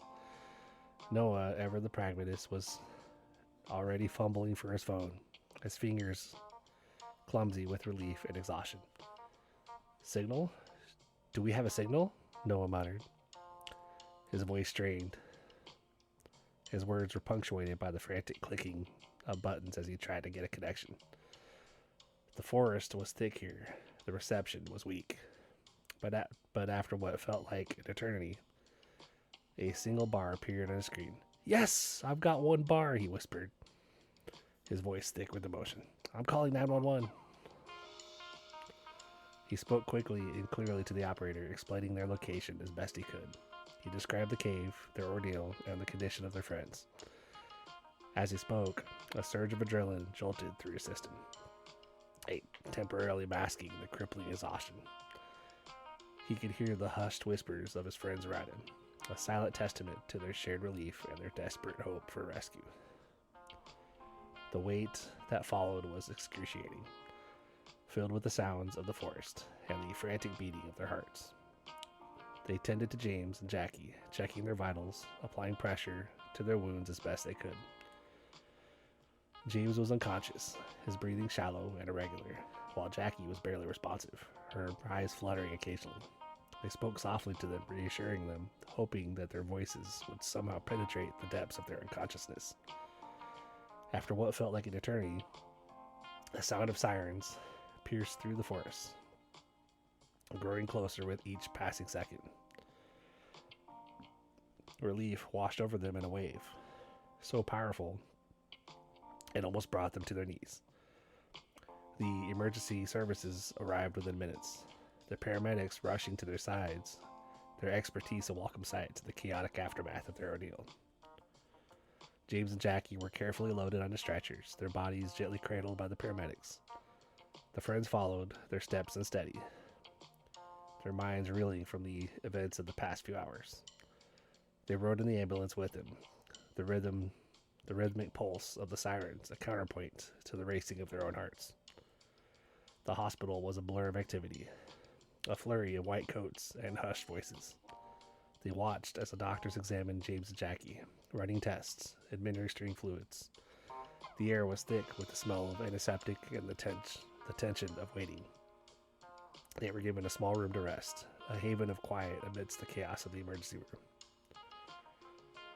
The first few hours were a kaleidoscope of blurry images, the sterile white walls of the hospital room, the rhythmic beeping of the monitors, the concerned faces of the doctors, and the constant reassurance from the nurses. They sat in silence, each absorbed in their own private turmoil, the trauma of their experience slowly beginning to sink in. The exhaustion was profound, a deep-seated fatigue that went beyond physical weariness. It was the exhaustion of surviving a nightmare, of facing the unknown, of pushing themselves to their absolute limits. They had escaped the cave, but the emotional scars of the ordeal remained raw and bleeding. The initial relief was gradually replaced by a growing sense of unease. The fear, initially masked by adrenaline, began to resurface, a creeping dread that seemed to cling to them like a second skin. The memory of the dripping water, the oppressive darkness, the chilling sense of being hunted. These images replayed in their minds, each detail sharper and more terrifying with each passing moment. As they sat in the small waiting room, the reality of what they had experienced began to dawn on them. They had faced death, staring it in the face, surviving against all odds. The bond between them, already strong, had been forged anew in the crucible of their shared ordeal. They had faced the unimaginable together, and that experience had created an unbreakable connection, a silent understanding that transcended words. The doctors finally emerged, their faces grave but reassuring. James and Jackie were stable, they explained, but they would require extensive treatment. They had suffered severe injuries, both physical and emotional. They would be kept under observation for several days at least. The friends exchanged weary glances, a silent acknowledgement of their shared relief and their lingering unease. The physical wounds could heal, but the emotional scars would likely remain for years to come. The memory of that night, the terror, the escape, the overwhelming relief, it would be etched in their minds forever, a shared trauma that would bind them together, shaping their lives in ways they could only begin to imagine. The days that followed were a blur of visits, medical updates, and hushed conversations. They spent hours at the hospital keeping vigil by James and Jackie's bedsides, whispering words of encouragement and support. They watched as their friends slowly recovered, their bodies mending, their spirits gradually returning. But the trauma remained, a silent undercurrent in their conversations, a shared burden that they carried with them. When James and Jackie were finally released from the hospital, they returned home together, a group forever bound by their shared experience. The summer road trip had ended not with the idyllic finale they had anticipated, but with the harrowing ordeal that would shape their lives forever. The laughter and carefree abandon of their early days were replaced with a somber understanding of their fragility, their resilience, and the powerful bond forged in the face of death. The lake cabin, once a symbol of their carefree youth, now held a dark and unsettling memory. Their lives had been forever altered, marked by a terrifying encounter with the supernatural that they would likely never fully understand, but which they would never forget. Their summer adventure, meant to be filled with laughter, sun, and unforgettable memories, had become a chilling reminder of the fragility of life and the strength of their friendship. The road home had been long, arduous, and fraught with peril, but they had made it together. Decision to leave. The sterile scent of the hospital still clung to them, even after they'd stepped outside into the crisp autumn air. The sun, though low in the sky, felt warm on their faces, a stark contrast to the bone-chilling cold of the cave. They stood huddled together in the parking lot, a silence punctuated only by the distant hum of traffic. The ambulance carrying James and Jackie towards a future filled with therapy and recovery had just pulled away. Chloe was the first to speak, her voice barely a whisper. I can't believe it's over. Her eyes, usually bright and sparkling, were dull with exhaustion and trauma. Tears streamed down her face, staining the collar of her borrowed sweatshirt. She hadn't been able to stop crying since they'd been rescued from the cave. The adrenaline had worn off, and the full weight of their experience was crushing her. Ethan, usually the jovial one, stood stiffly beside her, his hands resting on her shoulders in a silent gesture of comfort. He said nothing, but his expression mirrored Chloe's, a mixture of relief, exhaustion, and a deep underlying fear that clung to him like a shroud. The carefree laughter they'd shared just weeks ago seemed like a distant memory from a different timeline. The Ethan who'd cracked jokes and told funny stories now looked years older, burdened by the trauma they'd all endured. Noah, ever the pragmatist, broke the silence. "We need to go home," he stated flatly, his voice devoid of the usual energetic lift. The events of the past few days had drained him, leaving him looking pale and drawn. The strength he'd shown in the cave seemed to have vanished, leaving a shell of his usual confident self. He checked his phone again, the signal flickering in and out. The police have processed the cave. It's secure for now, but I don't want to stay anywhere near that place, not for another minute. Liam nodded slowly, his gaze fixed around the ground. The weight of the experience pressed heavily on him. He'd always considered himself brave, but the events in the cave had shaken him to his core. The sheer terror, the overwhelming sense of vulnerability, the horrifying sight of his friends hanging between life and death. It was a burden that threatened to crush him. He ran a hand through his hair, the gesture betraying his own internal turmoil. Home sounds good, he agreed, his voice hoarse. He looked at Jackie's parents, waiting patiently in the parking lot. The apprehension and silent grief etched on their faces. It made him realize that this wasn't over for them either. The conversation that followed was long and fraught with emotion. They spoke in hushed tones, sharing their fears and anxieties. The initial relief of escape was slowly giving way to a growing sense of dread. The idyllic summer road trip had transformed into a nightmare. The lake cabin changing from a fun getaway to a symbol of terror and near death. The laughter and carefree abandon were a distant memory, replaced with a chilling reminder of the supernatural entity that almost claimed their lives. They talked about the entity, the chilling presence they'd felt in the cave, the whispers, the shadows. They described the unnatural cold, the feeling of being watched, the terrifying realization that they were trapped in a fight for survival. They spoke about the lingering sense of being watched, even now miles away from the suffocating confines of the cave. The fear, once kept at bay by adrenaline, returned in full force, chilling them to the bone, a shared nightmare now etched into their minds. Jackie's parents, after hearing their story, were silent, but visibly relieved that their daughter was alive and coming home. Their gratitude to the group was palpable, but overshadowed by their own anguish. They didn't press for details, understanding the emotional impact of what the teens had endured, a bond of empathy solidifying between them. The decision to leave was unanimous. The lake was a symbol of their carefree youth and shared adventures, now held only fear. It was a place of darkness and terror. Returning to it felt unimaginable. The thought of spending even one more night near the cave was enough to send shivers down their spines. They needed to get home, to be surrounded by family or familiar faces and comforting routines, to find solace and begin the long process of healing. The drive home was long and silent, the atmosphere heavy with unspoken anxieties and shared trauma.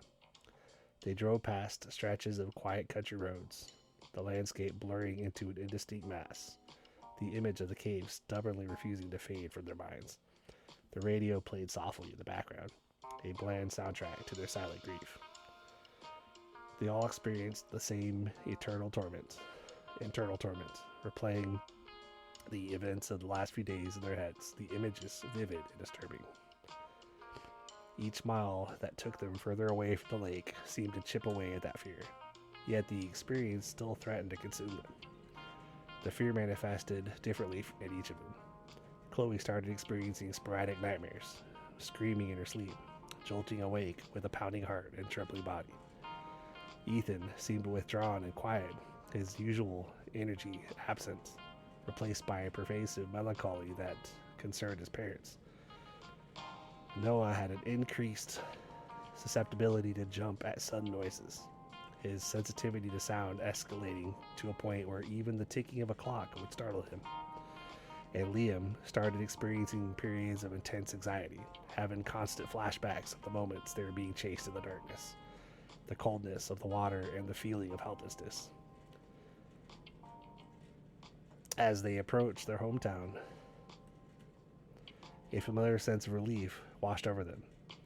The sight of familiar houses, the comforting glow of streetlights, the sounds of their hometowns, even the smells of familiar places. It was a balm to their wounded souls. Home wasn't just a physical location. It was a symbol of safety and security. A place where they could begin the difficult process of healing and recovery.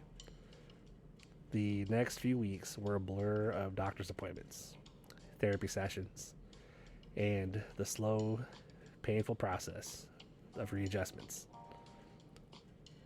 They leaned on each other for support, their shared trauma forging an even stronger bond between them.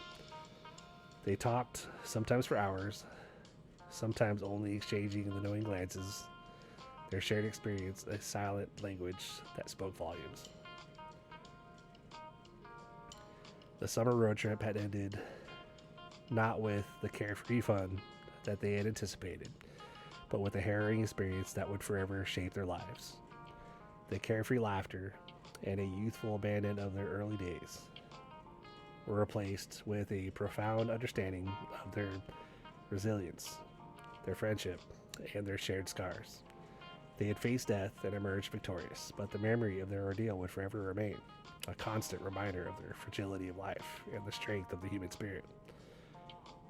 The journey back home had been more daunting than they had ever imagined. It had been long and harrowing, filled with fear and uncertainty, but they had made it together. The impact of this adventure was far beyond what they could have ever conceived, their friendship being the most powerful and steadfast of all. They survived together, and they would continue to do so. The journey home.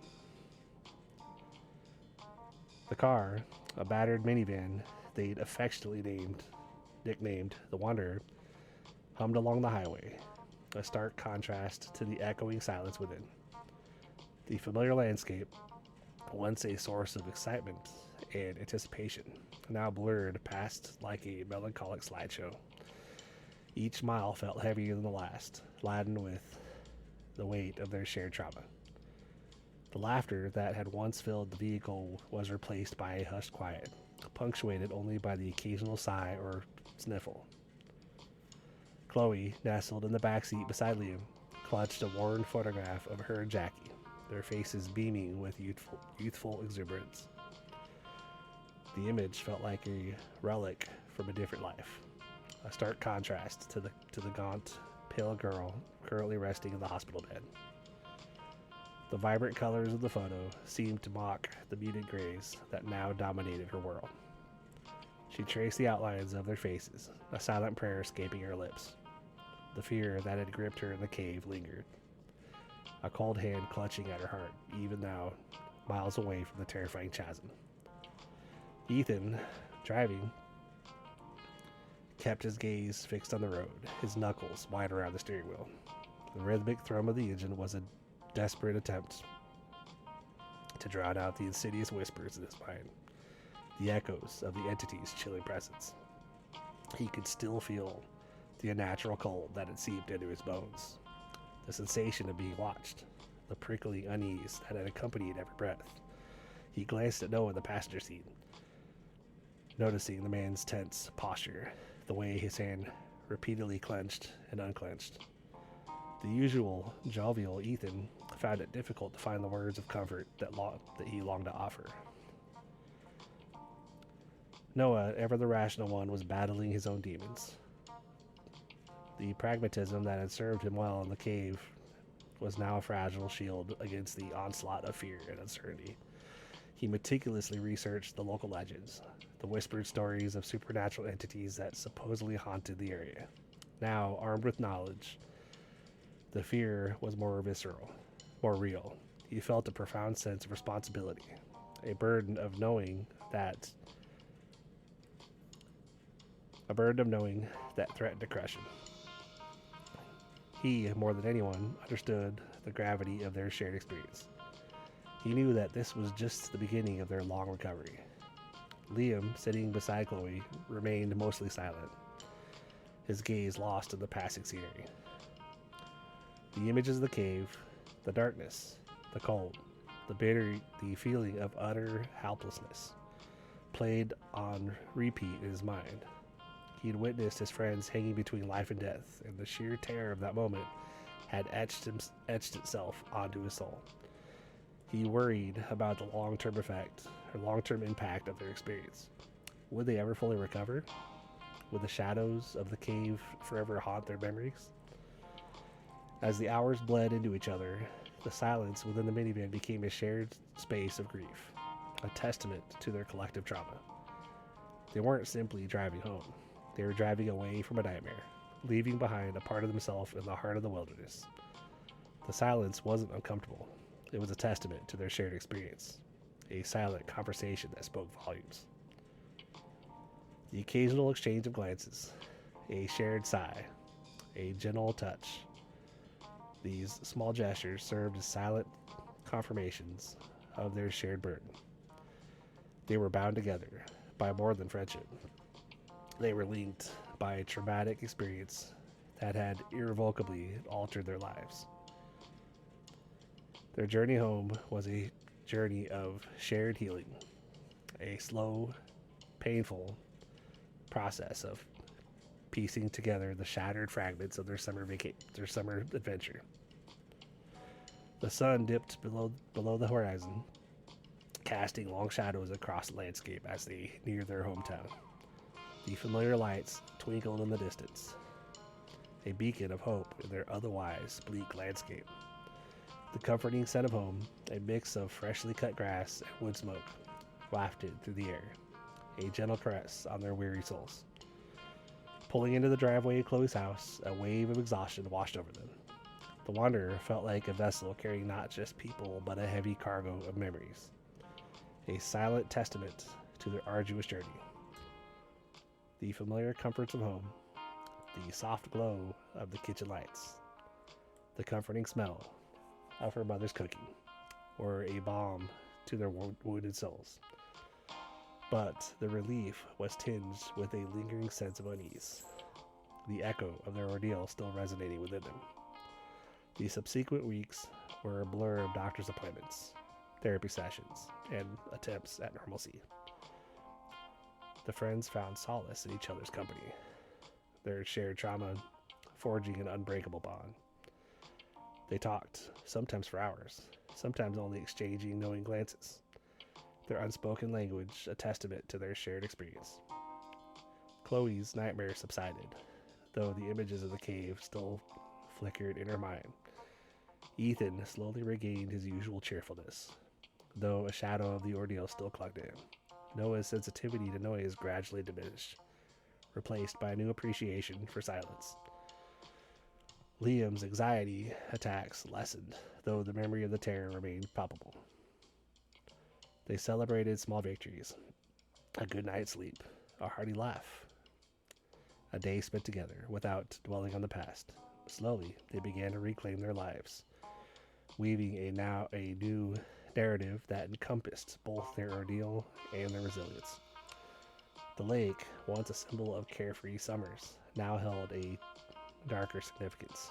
It was a place they would never forget, a chilling reminder of their near-death encounter, a potent symbol of both survival and shared trauma. Yet it wasn't simply a place of terror. It was also a testament to the resilience of their bond, a reminder of how their shared experience had forged an unbreakable connection among them. The summer road trip, initially conceived as a carefree adventure, had transformed into a terrifying ordeal. Their journey home was not a mere return to familiar surroundings, but a long process of emotional and mental rehabilitation. Their laughter was tinged with the memories of the chilling experiences. Yet, through their shared trauma and mutual support, they had emerged stronger, their bond now unbreakable, forever marked by their shared experience. They had faced the impossible, staring into the face of death, and emerged victorious. Their friendship stronger than ever, their shared experience a testament to their resilience, courage, and unbreakable bond. The scars remained, but so did the unwavering strength of their friendship, a testament to their shared ordeal and their triumphant return home. The memory of that harrowing journey would forever remain, but so would the memory of their enduring friendship, a strength forged in the crucible of the supernatural. The journey home had been long, arduous, and marked with fear and uncertainty, but they had faced it together, emerging stronger and more united than ever before. The adventure was over, but their journey of healing had only just begun, and they would face it together, their bond unbreakable, their friendship a testament to their shared experience. returning to normalcy. The first few days back were a blur of disorientation. The familiar comfort of their own beds felt alien after sleeping on the cold, damp ground in the cave. The sounds of their own towns, the distant sirens, the rumble of garbage trucks, the laughter of children playing, were jarring after the oppressive silence of the wilderness.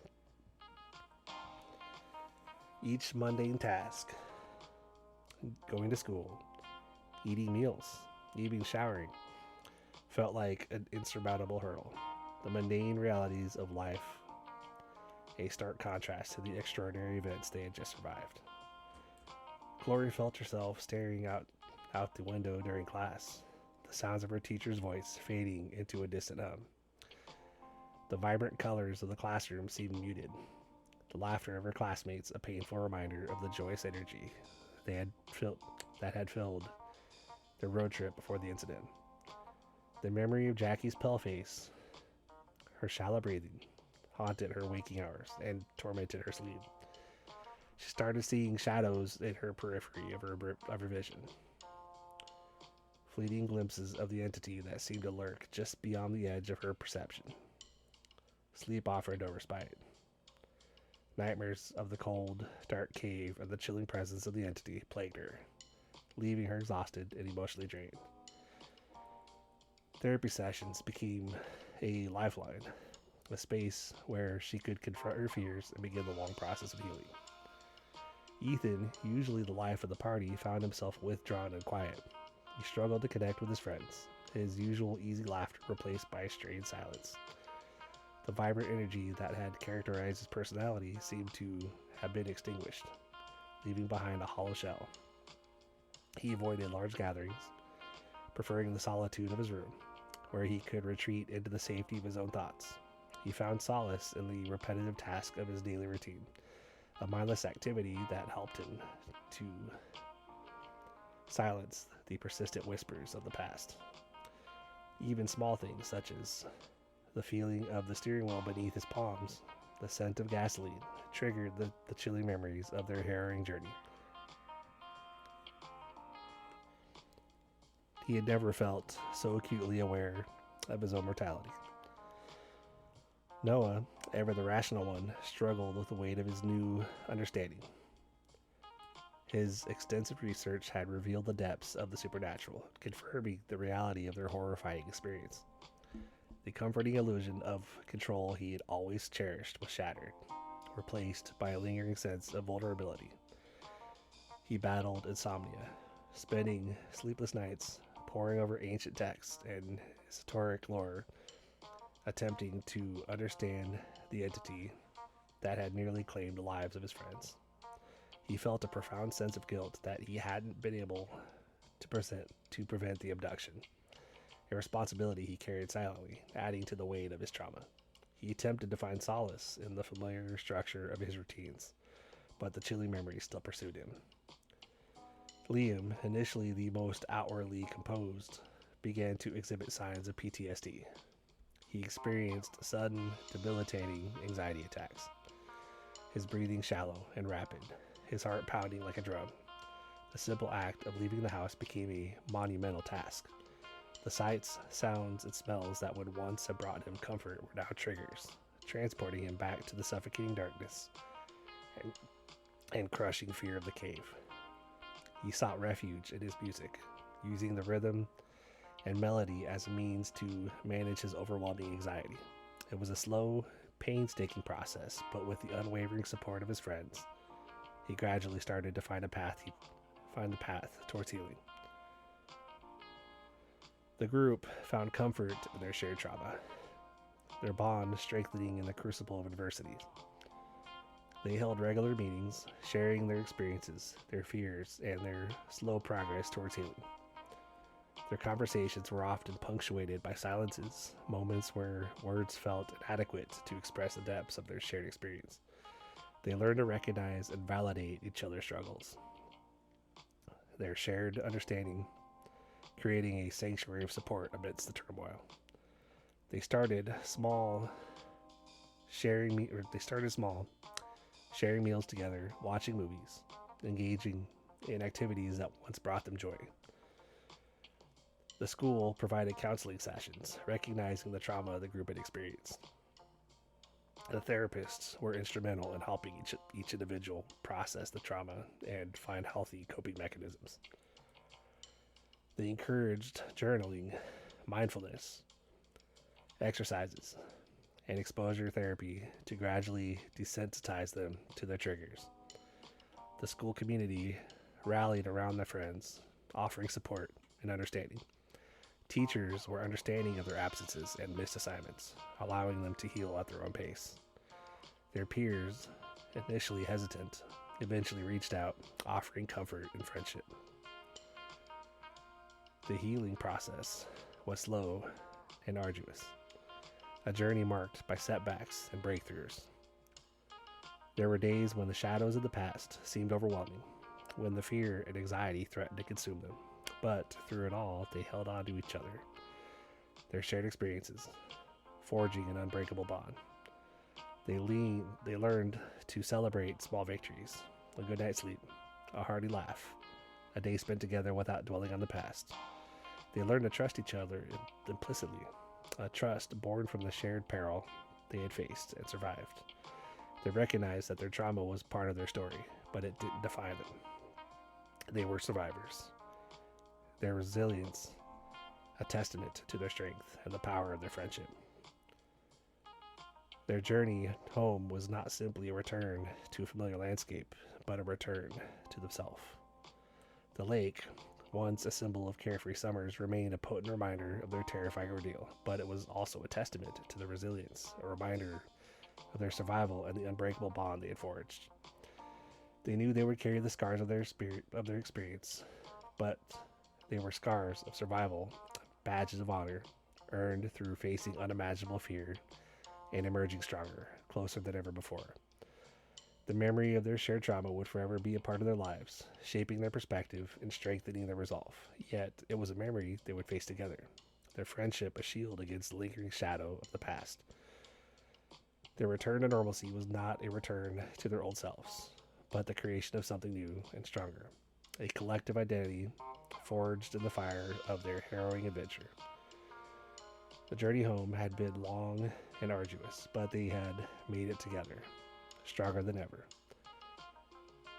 The adventure was over, but their story, their journey of healing, and their lasting bond would continue. A testament to the power of friendship and resilience. And the lake would remain a part of their history, part of their story, a chilling reminder and a powerful symbol of their shared journey, their survival, and the unbreakable bonds of friendship that had been forged in the face of unimaginable terror. It was a story that would bind them together forever. Lingering questions and lasting bonds. The weeks that followed were a strange blend of normalcy and lingering unease.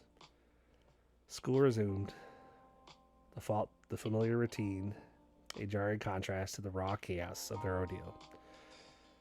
The hallways, once filled with the carefree chatter of teenagers, now felt charged with an unspoken tension, a shared understanding that hung heavy in the air. They saw the sympathetic glances, the whispered questions, the cautious curiosity of their peers.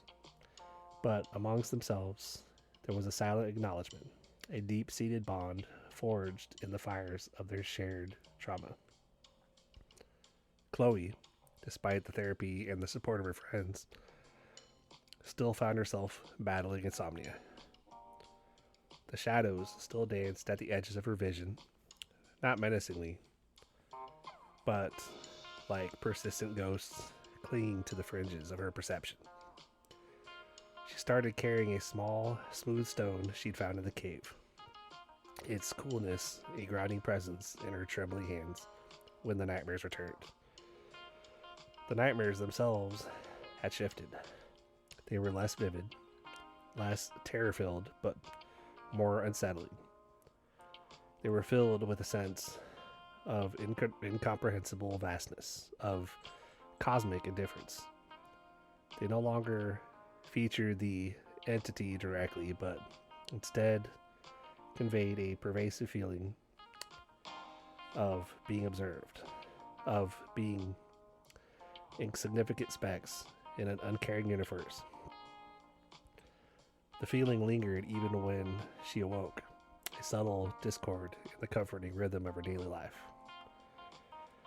Ethan's silence persisted, but it wasn't as heavy as before. He found a strange solace in his art, his canvases becoming a battleground for the chaotic emotions he still couldn't articulate. His paintings were not pretty, they were raw, visceral, an explosion of color and texture that reflected the turmoil within.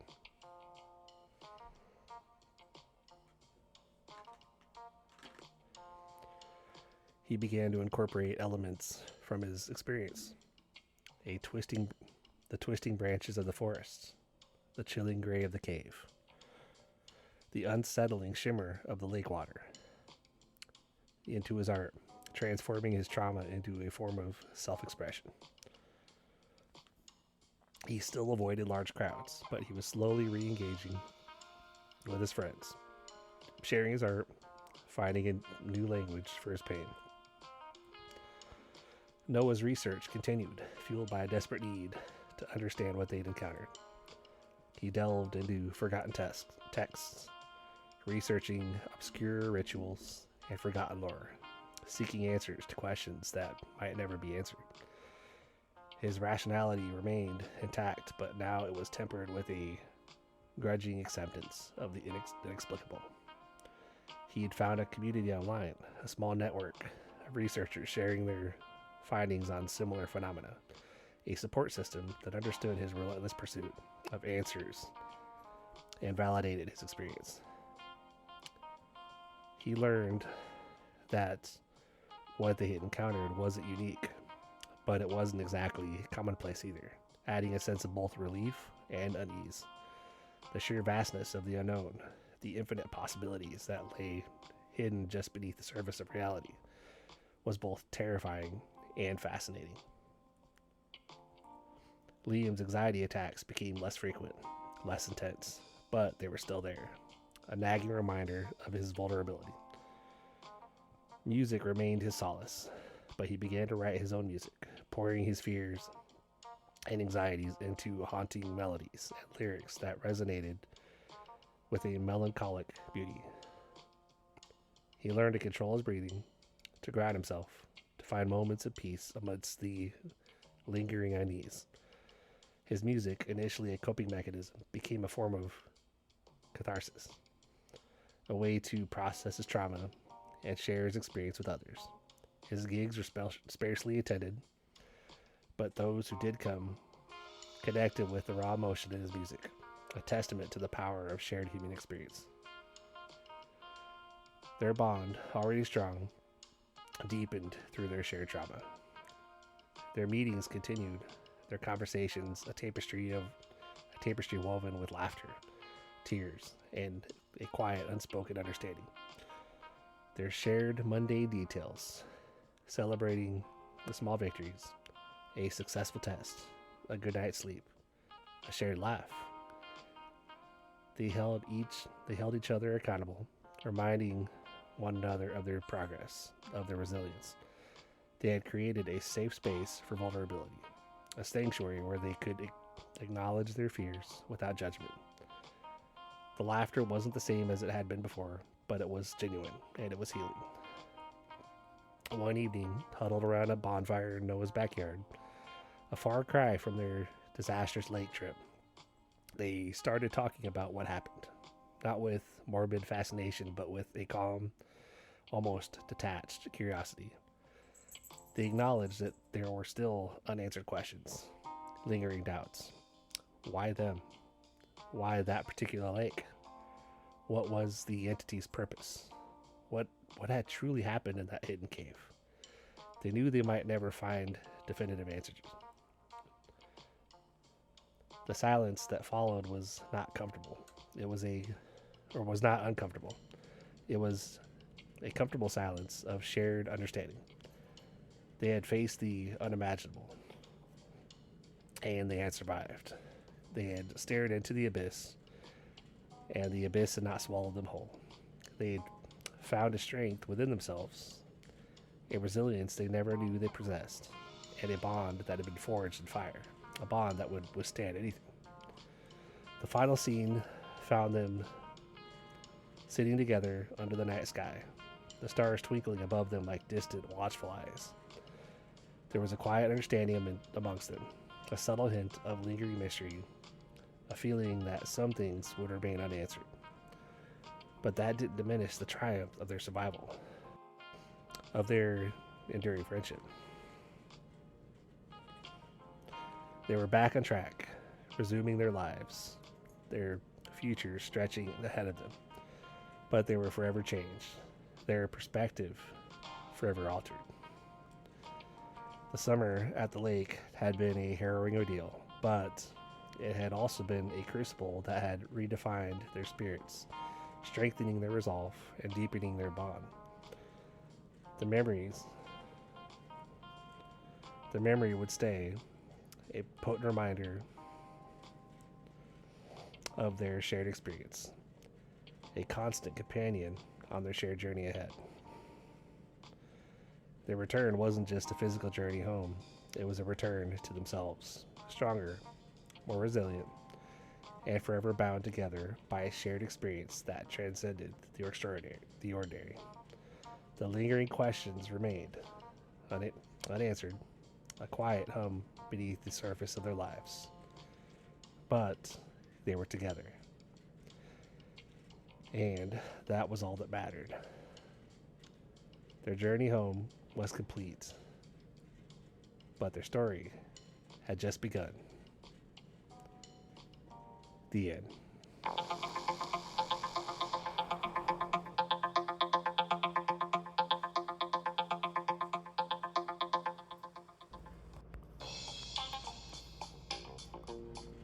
Hey guys, welcome back. I hope you guys enjoyed this week's Storytime Friday episode, and I hope you guys were pleasantly surprised last Friday, since I kind of hinted on Tuesday that there was a surprise coming up, but didn't want to tell you guys that the Storytime Friday episodes were coming back. I'm trying to, get these written and basically, get everything set up so that way I can plan ahead for a few weeks out and have them basically going, so that way hopefully Storytime Friday is here to stay again, and not planning to have it go away anytime soon. So, and actively working on getting the volumes, the Blodgett Show Blodgett Show Storytime Friday volumes, the published books that I'm putting together with all the stories that I've done for this podcast, into actual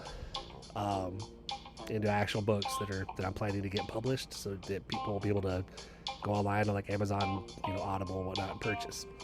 Obviously, you guys heard the the audio version kind of here, but at least they'll be published for people who want to like buy the actual physical book, or I guess buy like a digital copy or whatever, where they can have it on their computer or their Kindle or whatnot, But that's in the works. Volume 1 is pretty much complete. Volume 2 is now starting to rapidly grow, since this will be 2 stories in since I've resumed the Storytime Friday segment. But also try to be consistent and work on the new segment you guys probably noticed last Tuesday, the Raw Chat segment. So basically what that is basically it's me and, right now it's just been me and other like, professional drivers out here, other truckers out here that we're all working at the same time, but we end up all on either me and my buddy Dave Goldberg, or me and him and a couple others, a couple other friends that he knows. We all get on a little conference call, and basically it's it's kind of a, basically a keep it real raw chat segment where I'm not, when I record them, you know, um, it's not edited in any way. It's literally just keep it real for you guys and stuff. And on occasion, maybe I'll have one of those segments. Maybe it'll be like something where will be a certain topic we'll discuss, during the call or whatever. But otherwise, it's just keep it real, whatever. So something else to keep you guys entertained and, but anyway, as always, you know what I say, keep pushing forward, keep believing, believe you can, believe you will, and you're already halfway there, and then you just have to go out there and do it. One thing I do want to, two things that obviously I put in the show notes, basically links that I, because I put everything in there, anything I, promote with you guys, like other podcasts or opportunities to make some money online or whatever. But anybody who wants to learn how to be a digital marketer online, go to dailyincomeforyou.com, and that link will be in the show notes. But one of the newest things I'm doing that actually it's passive. You actually don't have to recruit or try to get anybody to buy. It's a way to actually grow your Bitcoin. It's a mining opportunity and stuff. It's been around for a while. I've been following a guy for quite a bit on it, and basically each mining unit, and they take care of the things. It's run out of Texas, I believe, but you don't, basically once you get involved, you don't have to do anything else. Like, it just runs, and you're you're earning passively every day. So each full mining unit is 1,000, but you can buy shares for $100 a piece, and each share you can work your way up to, like, having the full units and whatnot. And it never stops. It just keeps mining. It keeps going. So, like, basically what I'm currently doing, because I've only got one share currently, but on that $100 share, I've already, in the past, probably 3 or 4 weeks, you average like 30 or so cents per day passively, whatever, that you're earning. And so basically on that $100 share, I'm up like 18, I think I'm like $18 so far. And I haven't done anything. So I'm planning to continue just to compound it, to grow it to the point where what I'm making daily from that mining is basically, going to be pretty self-sustaining or whatever. But pretty awesome stuff. But the promotion link for the page, it has a couple videos that are very detailed explanations and kind of talk you through it. That's pretty detailed as far as the link or whatever, which was provided to me by the guy that I came in with. He was the one I was following for a while. He's a pretty cool guy. I've been through a lot of stuff online where now I'm not quite as quick to jump in with something. Like, hell, I've got a guy, I'm not gonna give his last name, I'll just say he's, a guy named Bill, that, basically he's advertising, being able to draw traffic to my, my stuff. And all I have, like, very dedicated, I've like really good, people that I can, get clicks, blah, blah, blah. And, I have people that have actually made sales with the clicks. I get them or whatever, and blah, blah, blah. And it doesn't, the rate he offers isn't terrible, but when I look at his page, his Facebook profile, there's not like a whole lot on there. Like, it's a pretty positive profile, but you're thinking if somebody's as successful as they talk about, that you'd see like testimonials or whatnot. Well, I don't see any of that on his page. And even though I don't get a bad feeling from him per se, I do, it's just one of those where I'm like, I'm hesitant, because it's like, even if it's $50 for like a certain number of clicks or something, to get some traffic, which I've done. I paid more than that before. I think I paid $80 on this platform I've used before, that I did get a lot of traffic before on one of my other previous opportunities, and I was able to see how much traffic I got. But on, my digital marketing, I don't really have the ability to show like how many people went to the site. I just know that I didn't get a lot of leads. I got like maybe 4 or 5 leads that actually like put their information in there. But aside from that, I may have gotten hundreds that visited the site. Maybe they just didn't put their email in. I don't know. But I paid $80 for that for an entire month. I suppose I was gonna get like 6,000 hits on my site, you know, because I'm all about the passive stuff. Like, I'm not really as much into having to get people to sign up with you know. And usually, if there is something that I am talking about, usually it's something that I've investigated quite a bit in, or I believe pretty heavily in. And like I said, I'm all about the passive stuff, and I'm all about the being able to retire eventually without having to be constantly trying to promote and get people to join your quote unquote team. You know, I'm a part of teams, but I don't really do as much with them, even though they're like, come on, like, you can do this, blah blah blah blah. Like, I understand, but I'm not a recruiter anymore like I used to be. But you know, I'm more on the passive stuff. And you know, it's funny because I have a friend that is one of the leaders in the team that I'm in, on a Facebook Messenger chat or something, and he has me with him on another Bitcoin thing. But with this one, with the one that he's got me, and you do have to recruit. Like, oh, it's one of those, I just get 2 people and teach them to get 2 people and stuff like that. You know, still, you know, I'm not saying I'm not going to do it. I'm just saying I haven't really actively been working on that one, because it's like, well, that one you do have to recruit, but yeah, people are making money. But I'm like, yeah, but you have a huge following, you have a team underneath you, so that's why you're making all this money. It's easy to be like, look, all this money I made, blah blah blah. Yeah, but those of us that don't have the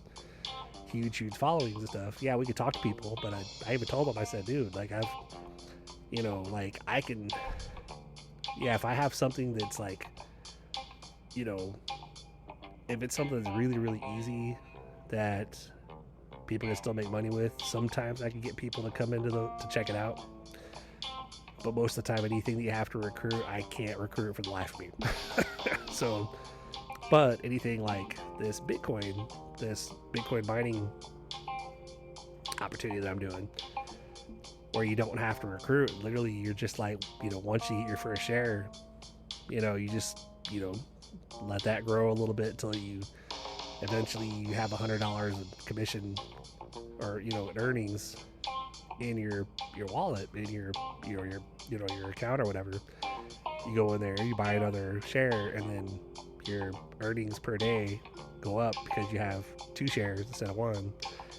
And eventually, when you get to like 1 full unit, you're making like between anywhere. I think the graph I saw, because I was the guy I joined, I said, hey, so how much roughly, like, you know, if like somebody has 1 full bit booster, what are they making per day at on average? And he sent me this little like kind of like a graph or whatever that had like had some numbers listed on it.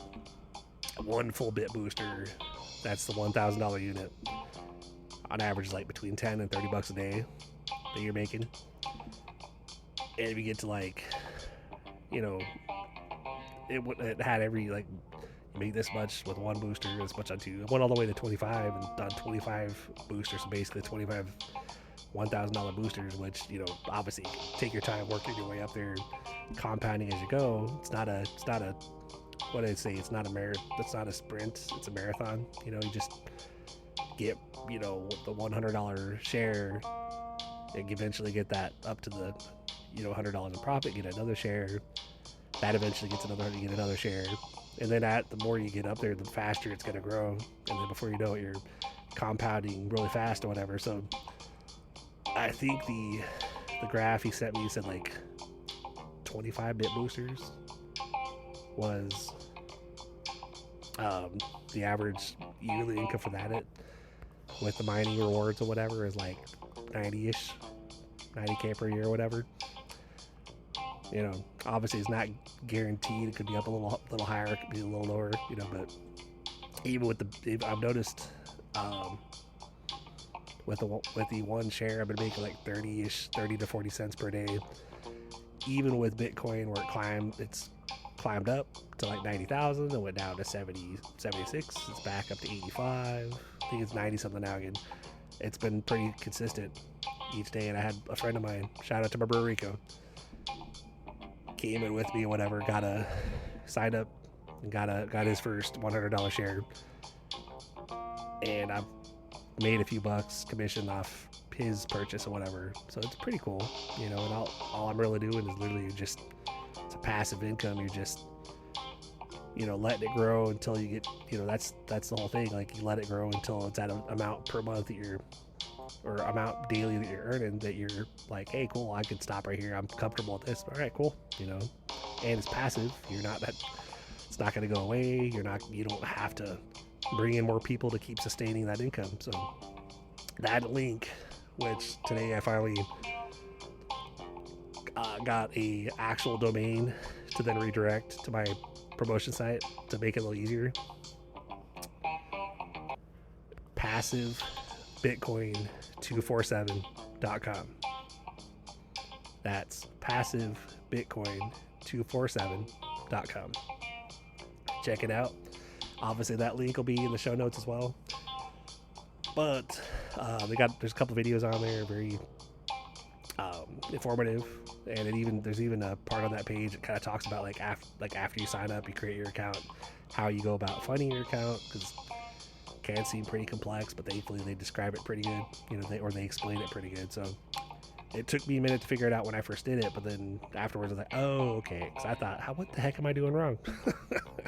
So, you know, that's what it's all about, guys. You know what I'm always saying, keep pushing forward. You know, we don't fail unless we quit, give up, and walk away. So as long as whenever we fall, or if we fail, we get back up and we keep going. So, on that note, I hope everybody has had a great week. Appreciate you being with me on these. And I think by the time this posts, because actually, when recording this episode, it's actually technically previous Friday, when the last Storytime Friday I actually already had just posted earlier. But I was supposed to work tonight. The usual BS with my job.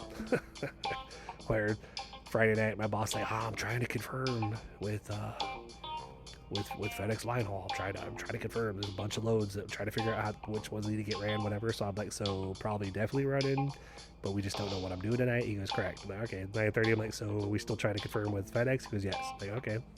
10:45, 11 o'clock. My wife went to go to bed. I said, I guess I'm not working. So instead of, you know, letting the BS of my current employment, you know, situation get me down, working on, you know, it's obviously there's big changes coming up in life in general, and I figure, you know, being proactive and going ahead and figured I'd go ahead and get this Storytime Friday episode recorded, so that way it's done. I still gotta technically, it's funny because on this recording that you guys are listening to right now, I'm saying that I still gotta record the Real Talk Tuesday episode, that, you know, but the irony about that is I'm talking about the one that you guys would have technically already listened to by the time you hear this one, but when I recorded this episode, I haven't recorded Tuesday's episode yet, so yeah, I'm jumping all over the place, you know, but I figured I knew this the Storytime ones, with the stories being a little bit longer, it might take me a little bit longer to read it, you know, to actually read the story that I wrote or whatever, but wanted to go ahead and get ahead of the game. That way I can have this one ready and I can already start working on the next one, so I can have, you know, continue trying to work ahead, you know, since I know in a little over a month I'll probably try to make sure I'm 2, 3, 4 weeks ahead at least in the stories, so that way, you know, won't have to worry about them as much with the upcoming changes in life and stuff. But anyway, again, to check out that, you know, it's free to check out, doesn't cost you anything for the information, but it's a very awesome passive income opportunity where you can literally grow your Bitcoin passively and compound it and eventually get to where you're making enough daily in mining rewards that, you know, could either make your life a little bit easier or fully replace what you're doing. And there's these other things that I've joined them on that are other Bitcoin things too, but they're more like staking, and I'm not focusing as much on those. I do have like one account that I've, one staking thing that I've set up, but I set up for a long term. It's like 3 years, but I'm working more on this bit booster, where gonna compound that until it's at the point where I can be like, all right, cool, now I'm set. Now I can start investing into the staking stuff to continue, because you don't want to just be making enough money. You want to be finding ways to turn that money into more money, because I think it was can't think of his name. I can picture his face in my head. One of the Warren Buffett, I think Warren Buffett, I believe, is known for a quote where I think he says, like, until you can figure out how to make money while you sleep, you'll be working until you die. And so literally with just this one opportunity, this Bit Booster account, if you go to passivebitcoin247.com, that right there, you're basically earning while you sleep. Just keep compounding it, whatever, and then basically you'll get paid daily or whatever, and you never have to do anything else. You can earn through referring if you want to, but you don't have to. So I love that. Just with that one opportunity, I'll be eventually set up to where I'll be earning while I'm asleep, and be able to eventually just hang out at home and not have to really do a whole lot, and keep putting more of my, devote more of my time and effort into making sure I always have new episodes coming out, and keep writing, working on the stories. Hopefully by that point I could actually be of the Storytime Friday volumes, as well as my novel, and maybe any other future novel I might work on, getting published and stuff like that. I'll have different streams of income coming in, all made possible by the passive stuff that I'm currently working on, compounding and growing and getting fully off the ground, So it's all about trying to, it doesn't make sense to sit back and complain about life and, stuff like that. So it's like, you got to go after it. You got to make it happen, And I've noticed, and I guess I apologize, because I guess I'm kind of doing a little bit kind of a real talk tonight, but closing this episode out. But I've noticed that when I let the uncertainty, I guess, that I feel whenever I just don't hear from my boss, whenever I let that kind of like overwhelm me, I get to the point where I then don't feel like doing anything, and then the depression kicks in. So lately I'm like, you know what, I gotta make stuff happen. I gotta just do this. So, I gotta put some my focus on the things that I know are gonna make a difference in the long run, versus, well, crap, I'm gonna sit here and focus on the fact that my job can suck at times. Love my job, but kind of not happy with the way things are run. Yes, it's probably FedEx, but who knows? All I know is last Friday and then tonight, same thing. Oh yeah, definitely working, and then I just don't hear shit. But okay, so and then if I question him, he tries to get all snappy with me, like, so you just don't want to run? I'm like, no, obviously I'll do it, but oh well. That kind of where you don't feel appreciated because you put forth a crap ton of effort, and then you're treated a certain way. It's like, yeah, I'm not going to be doing this a whole lot longer. So you got to work on providing yourself with an out. But anyway, guys, I've rattled on long enough. But again, I hope you guys really enjoyed the story this week. I'll try to get you a really good one for next week. I'm going to keep on moving. So